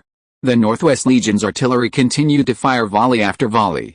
The Orc heavy cavalry's charge persisted, but their formation was now shattered, torn apart by the artillery fire into several scattered clusters. The cavalry and their horses instinctively spread out, trying to reduce casualties from the shells and bullets, but this only greatly weakened their most powerful impact. Abar, watching from the rear, saw it all clearly, veins bulging on his forehead. He knew all too well that the power of heavy cavalry lay in the overwhelming momentum of a concentrated charge. This loose attack was far less effective. But once the arrows were released, there was no turning back. Chapter 847. As the Orc heavy cavalry drew ever closer, the earth trembled slightly. When the cavalry vanguard was less than 200 paces from the Northwest Legion's front line, Paul decisively gave the order, "All troops, change formation." In an instant, the entire Northwest Legion's formation began to operate like a precise machine. The well-trained infantry moved swiftly, the front ranks spreading to the sides, the rear ranks quickly filling the gaps. In a mere 15 seconds, the original linear formation transformed into 8 neat, hollow squares. Each square had 3 ranks of soldiers on each side, all muskets pointing outwards, the steel jungle of bayonets gleaming deadly in the sunlight. Inside the squares, officers and standard bearers commanded from the center, ready to respond to any threat from any direction. Simultaneously, the artillery seized the last opportunity to unleash a furious barrage, the gunners shouting hoarsely, "Load the shot!" Rapid fire, dozens of cannons spat fire in succession, thousands of lead bullets raining down on the approaching Orc cavalry. The cavalry at the forefront were riddled with bullets, their horses and riders alike, while the following cavalry were also swept down by flying shrapnel. Fire, the artillerymen displayed astonishing reloading speed. Before the Orc cavalry could even recover from the first volley, another deadly volley of grape shot roared out. This time, the firing range was closer, and the destructive effect even more terrifying, instantly tearing several gaps in the Orc cavalry's charge line. After completing these 2 deadly volleys, the gunners immediately sprang into action. They left their heavy artillery in place, dragging only their light grasshoppers, cannons, as they quickly retreated into the nearest infantry formation. The infantry tacitly made way, and once the artillerymen had safely entered, they immediately closed in formation. Thanks to the Northwest Legion's rigorous daily training, the entire process was fluid and seamless. The Orc cavalry's charge was utterly ineffective against the Northwest Legion's tight phalanx.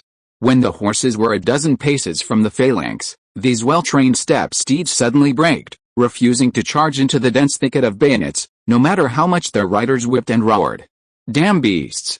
Charge!" an Orc centurion roared, kicking his horse's belly in fury. His mount reared up in terror, instinctively turning and circling the edge of the phalanx.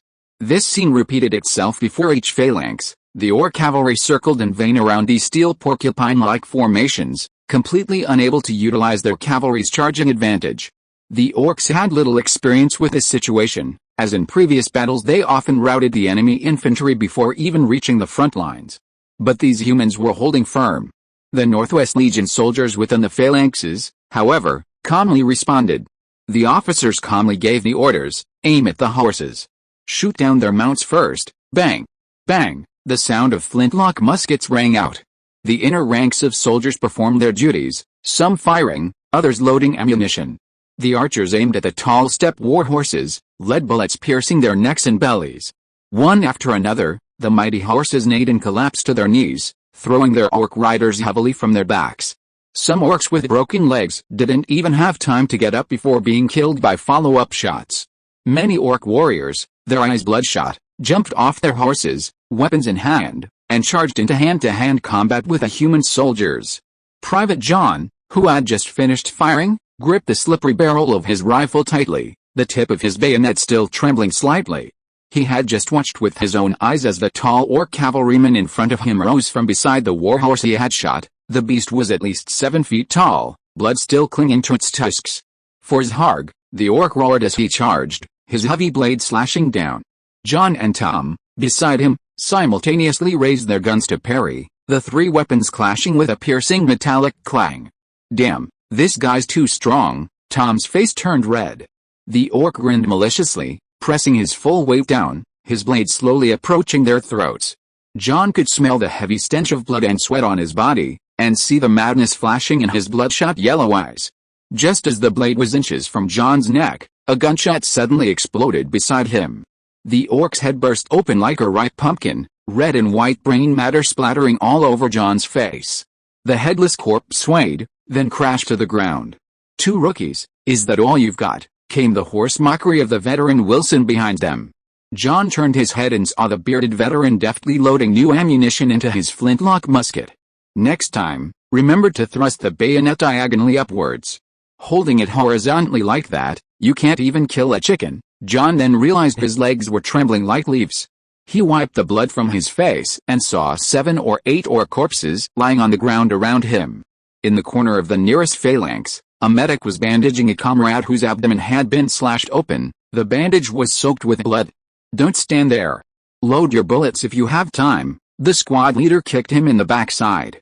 "The orcs won't wait for you to catch your breath." The battlefield was filled with the sounds of battle. The orcs' melee weapons were far less efficient than human bullets, and the Northwest Legion maintained a firm grip on the advantage. Abar witnessed all this from afar, his hand gripping the reins white from the strain. His prized heavy cavalry was utterly useless against these bizarre human phalanxes, which seemed so thin and fragile. The scales of victory had tipped in humanity's favor. Abar, watching his elite royal cavalry crash into the human ranks, bleeding and battered, finally gritted his teeth and sounded the retreat horn. The mournful sound echoed across the smoke-filled battlefield, and the surviving orc cavalry, as if granted a reprieve, turned their horses and fled. But the Northwest Legion wouldn't let this golden opportunity slip by. "Artillery, take position," with the order given, the artillery crews, previously hidden within the ranks, sprang into action, gunners returning to their cannons. They expertly set up the gun mounts, adjusted the angles, and loaded ammunition, the entire process flowing smoothly. 400 yards, load explosive shells, the gunners' hoarse shouts rose and fell. Just as the retreating orc cavalry regrouped, attempting to re-establish their ranks, death descended. Fire, dozens of cannons roared simultaneously, a storm of metal surging towards the orc cavalry. The cavalry, which was just beginning to assemble, was instantly thrown into chaos, with men and horses falling and flesh flying everywhere. "Scatter! Scatter now!" the orcs shouted hoarsely. Cannonballs exploded among the orc army, shattering their hard-won battle formation once again. No, Abar and his generals were furious. Most of them had never experienced such a suppressed battle. Chapter 848. Disengage from the humans. Under the High Chieftain's command, the orc warriors retreated with a mixture of resentment and relief, heading away from the Northwest Legion. Abar reined in his horse, his bronze face grim and hard. He signaled a retreat, but not a rout. The orc army retreated like receding waves, yet maintained a relatively distinct formation, regrouping 1.5 kilometers away. Only a few human artillery pieces could threaten them, and even then, their aim was questionable. Banners fluttered, drums thundered, the orcs were still poised for battle. "They're not retreating, they're stalling for time," Paul narrowed his eyes. Whatever tactics the enemy intended, their refusal to retreat suited his purposes perfectly. He immediately ordered the entire army to switch from a defensive hollow square formation back to an offensive line, preparing to advance in the direction the orcs had retreated. The well-trained soldiers swiftly changed formation, the bayonet thicket transforming once more into an ironclad defensive line. The artillerymen seized the opportunity to move their cannons forward, their dark muzzles aimed directly at the main orc force in the standoff. Just then, a rapid blast of gongs suddenly echoed from high above, the rhythm of an enemy attack. Everyone looked up in unison, and saw sentries on observation balloons frantically waving signal flags. "Enemy attack! Enemy attack from the rear!" the staff officer cried out in alarm. Paul whirled around, raising his binoculars, and was horrified to see billowing dust in the distance. A large number of orc light cavalry were flanking the Northwest Legion from both flanks, the dust kicked up by their hooves obscuring the sky. In the previous attack, the orc cavalry had split into 3 groups. The first wave was horse archers, the second was heavy cavalry, and the third was the same light cavalry that had attacked the Northwest Legion's flanks earlier. Seeing their frontal assault fail and the humans deploying a formidable porcupine formation, their orc general made a decisive move. Using the smoke of battle as cover, he executed a large-scale flanking maneuver, waiting for the humans to weather the initial attack and regroup before launching a surprise attack from the flanks and rear. My opinion of them has changed again. Paul realized he had underestimated these barbarians. The orc chieftain used his main cavalry assault to draw all attention, but his true killing move was this flanking force. Without the warning balloons, the Northwest Legion's surprise attack while adjusting their formation with their backs to the enemy would have been disastrous. All troops turn. Rear ranks become front ranks. The order spread like lightning throughout the army. The Northwest Legion once again demonstrated astonishing tactical skill. The soldiers didn't panic, but rotated as a unified whole, like precise gears.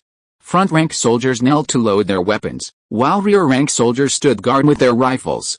Familiar with the rhythm of the battlefield, the entire process was 3 times faster than previous formation changes. When the Orc light cavalry charged to within 200 yards, they were met by half of the cannons that had already turned, the other half remained to guard the Orc cavalry in front. Fire, volley fire, fire, the crackling of gunfire mingled with a deafening roar of cannons. And the charging cavalry front seemed to crash into an invisible wall. The leading 100 men were instantly thrown to the ground, and the following cavalry, unable to slow down in time, tumbled into a heap of corpses. Meanwhile, the Northwest Legion's second volley was ready. Abar, witnessing his tactics thwarted from afar, clenched his fists, his knuckles cracking.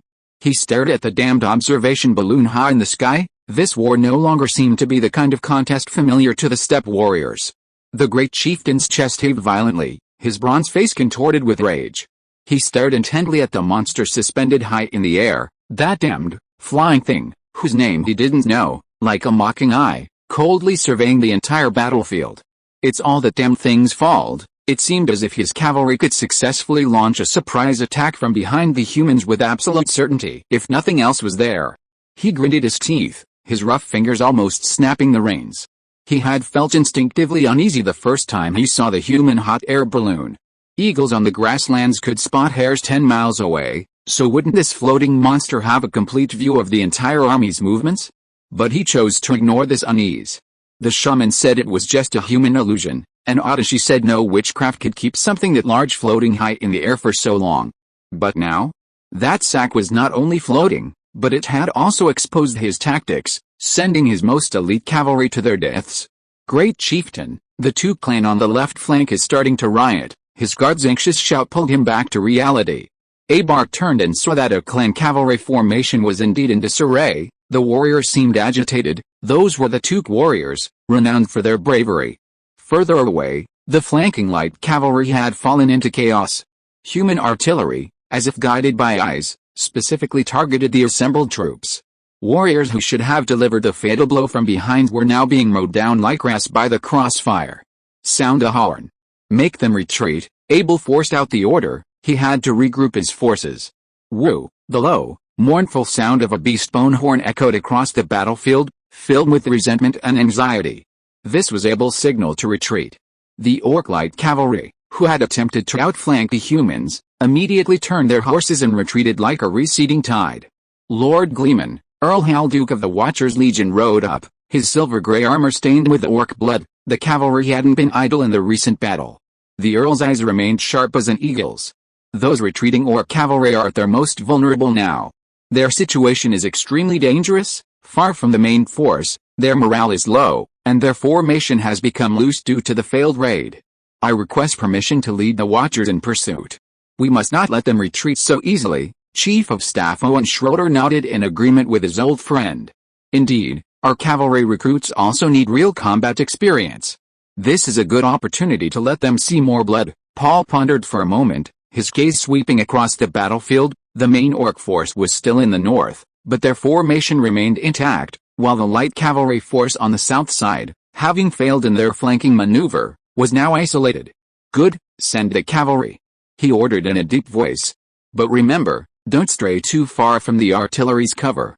If any new orc units appear, retreat immediately. Haldu grinned, spurred his horse back to his troops, drew his longsword, and shouted, "Wardens, charge with me!" The Warden cavalry, who had been unable to contain themselves any longer, roared in unison, their horses neighing, their hooves thundering. This elite cavalry, rebuilt from the remnants of the original Warden's fortress, harbored a deep-seated hatred for the orcs. Like arrows released from a bow, they charged straight at the retreating orc light cavalry. Chapter 849.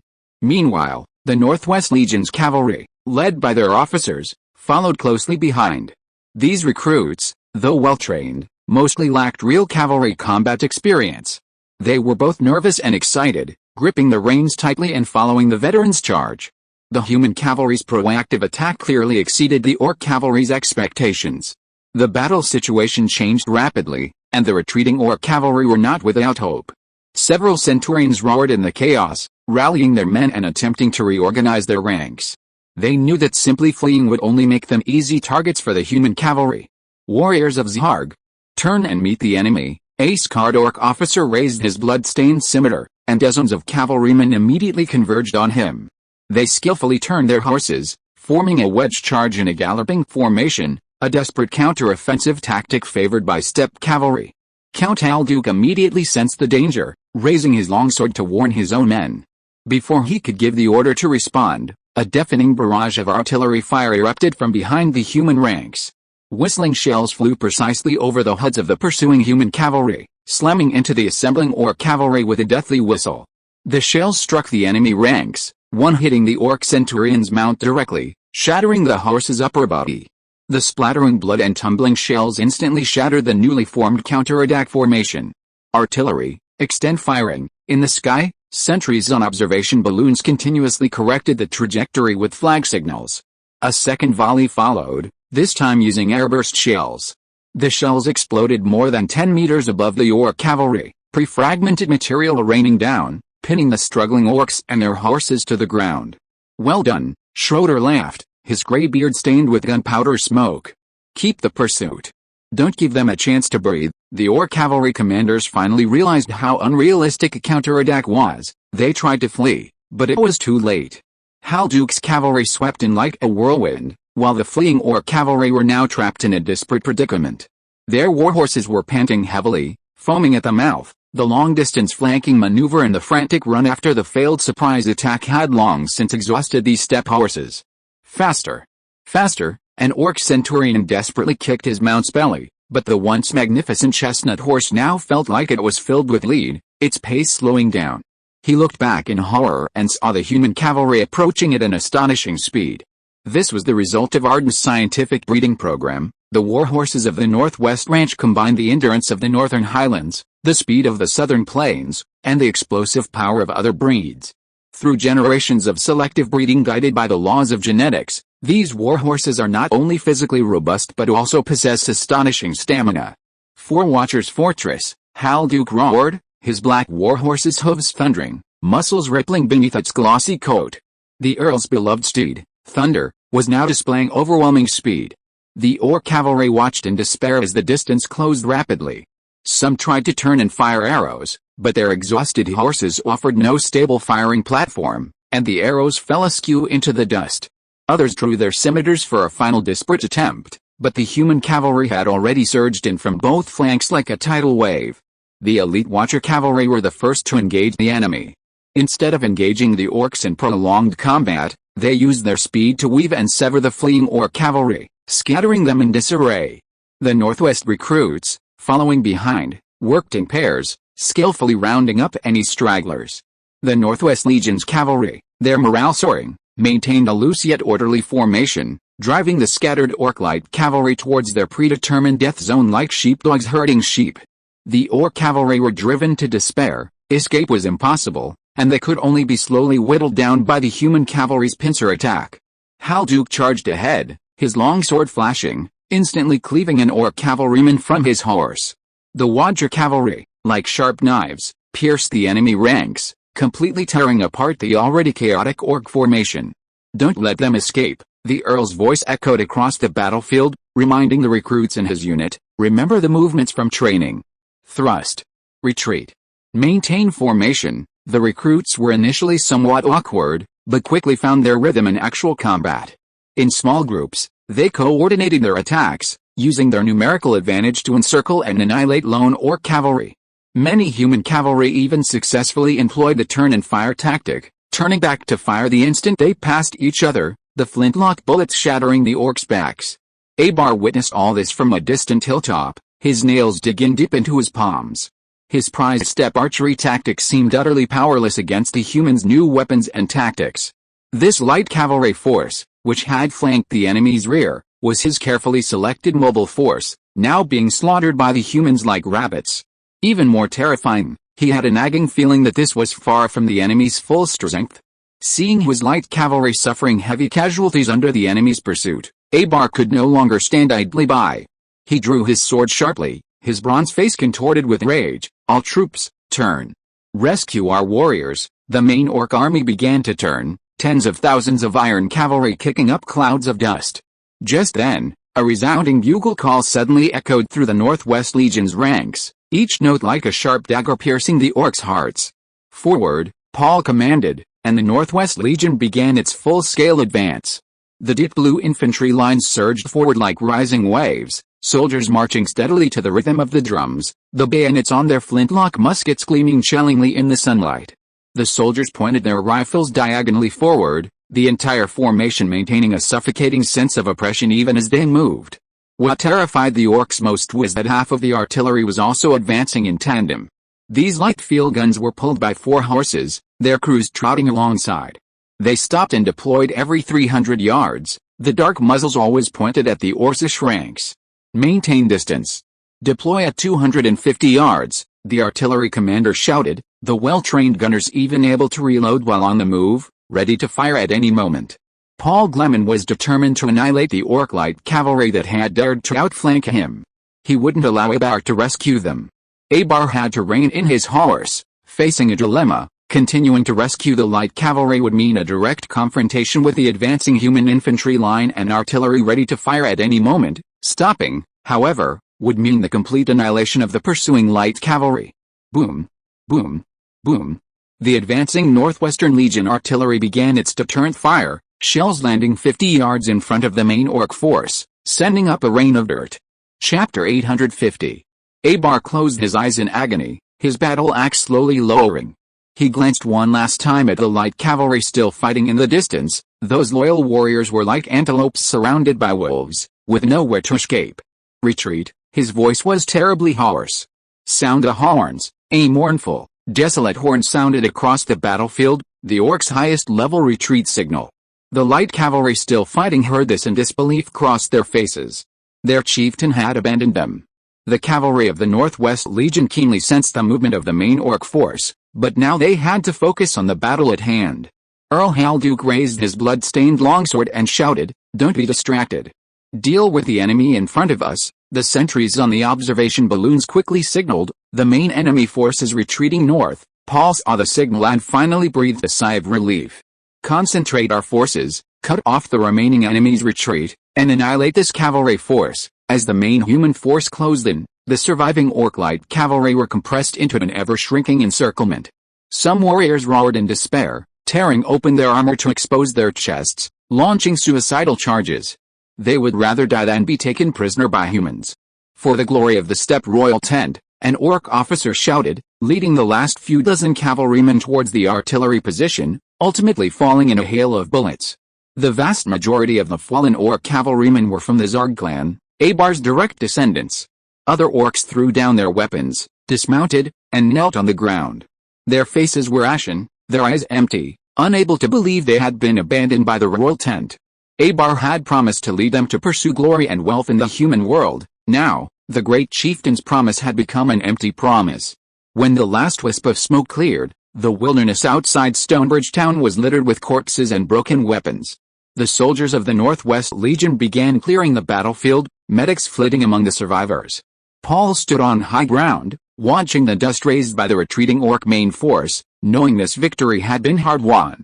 "Count the casualties, take prisoners," he told his staff officer, his voice weary yet relieved. "We won the Battle of Stonebridge." The setting sun cast its last rays, staining the battlefield crimson. A tattered white wolf banner lay fallen in the mud, trampled by countless hoofs. On the desolate northern road, the Royal New Army's marching column trailed miles of dust. Harrison Abbott reined in his horse, his iron gloves creaking against the reins. The resolute general pulled out his pocket watch for the third time. The hour hand had deviated 15 degrees, yet the column had advanced less than 5 miles. "Messenger," he said, his voice simmering with anger. Go ask the knights of the nation if their gilded saddles need repolishing. Not far away, a silk tent adorned with family crests stood by the roadside. Yuriko Rodney leaned against a cushion, letting his servants pour aged wine into his crystal glass. He casually flicked his gold-embroidered cuff. Tell General Abbott that a forced march will wear out the knight's precious armor. A soft laugh came from the shadows of the tent. Emerson Wilder toyed with his jeweled dagger, the tip intentionally or unintentionally tracing the words Yellow Earth on the marching map. Let those country bumpkins go first, he said, narrowing his gray eyes. I heard Griles's troops are stationed in this godforsaken place, already clashing with the orcs. How, isn't your brother the one who trusts that military genius the most? The tent filled with the aroma of wine. Yuriko Rodney swirled his crystal glass, a mocking smile playing on his lips. HMPH, that country bumpkin from Arda, now he's the savior of the kingdom, he scoffed. He just got lucky, picked up a few novelties, and now he thinks he's some kind of genius. Emerson Wilder leaned lazily against the cushions, his fingertips lightly tapping the rim of his wineglass, a cold glint in his eyes. Your Highness is right, Gleman is nothing but an opportunist, he said slowly. Who knows if those so-called inventions were stolen from some wandering scholar? After all, how could a country nobleman who hasn't even been in crystal radiance for more than a few years suddenly know so much? Yuriko laughed heartily, nearly spilling wine on his luxurious embroidered coat. Indeed. My brother treats him like a treasure, calling him a miracle of the Northwest. It's laughable. He curled his lip.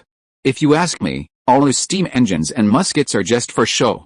On the battlefield, we'll have to rely on us proper knights. Yuriko still harbored resentment over his brother's refusal to let him serve in the new army.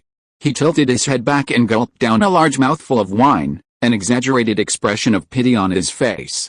Poor Catherine, he sighed, shaking his head. My proud cousin, once the most dazzling rose in the sky, now has to submit to a country lord whose coat of arms even smells of fish. Emerson timely showed a sympathetic expression and refilled Yuriko's glass. It is indeed heartbreaking, he murmured in agreement. The Gleman family has lived in that barbaric Northwest for generations. They probably don't even know the most basic court etiquette. Yuriko slammed his hand on the table, splashing wine from his glass. You know what's most ridiculous, he slurred, raising his voice. My cousin used to look down on even the eldest son of the Duke family. And now? For my brother's political marriage, she has to put up with a weirdo who's always fiddling with gears and steam engines. He exaggeratedly clutched his chest, as if acting out a poorly executed tragedy. Just imagine, Catherine now has to live in one of those towns that reek of engine oil. Yuriko wrinkled his nose in disgust. No operas, no balls, just the smell of a coal smoke and the roar of machines all day long. It's torture for a beautiful princess. A calculating glint flashed in Emerson's eyes as he added softly, and I heard that Gleman has an ambiguous, unclear relationship with that female scholar from Cape Bay. Yuriko immediately put on an exaggerated expression of shock. What? That green-haired woman, he gasped. Gods above, Catherine has to endure such humiliation? My brother, for a moment's gain, has sacrificed his own cousin to this extent. His voice grew louder, drawing the attention of the attendants outside the tent. If you ask me, the royal bloodline has been tarnished. Yuriko waved his arms indignantly. Just you wait, after this war, I will definitely protest to the king. Catherine deserves a better home, perhaps a truly noble family. End of this chapter. Thank you so much for reading until the end. Don't forget to give it a like. Looking for more exclusive content and immediate access? Subscribe to our Patreon. Remember, every like, subscription or donation encourages us to continue. Thank you all. See you in the next video.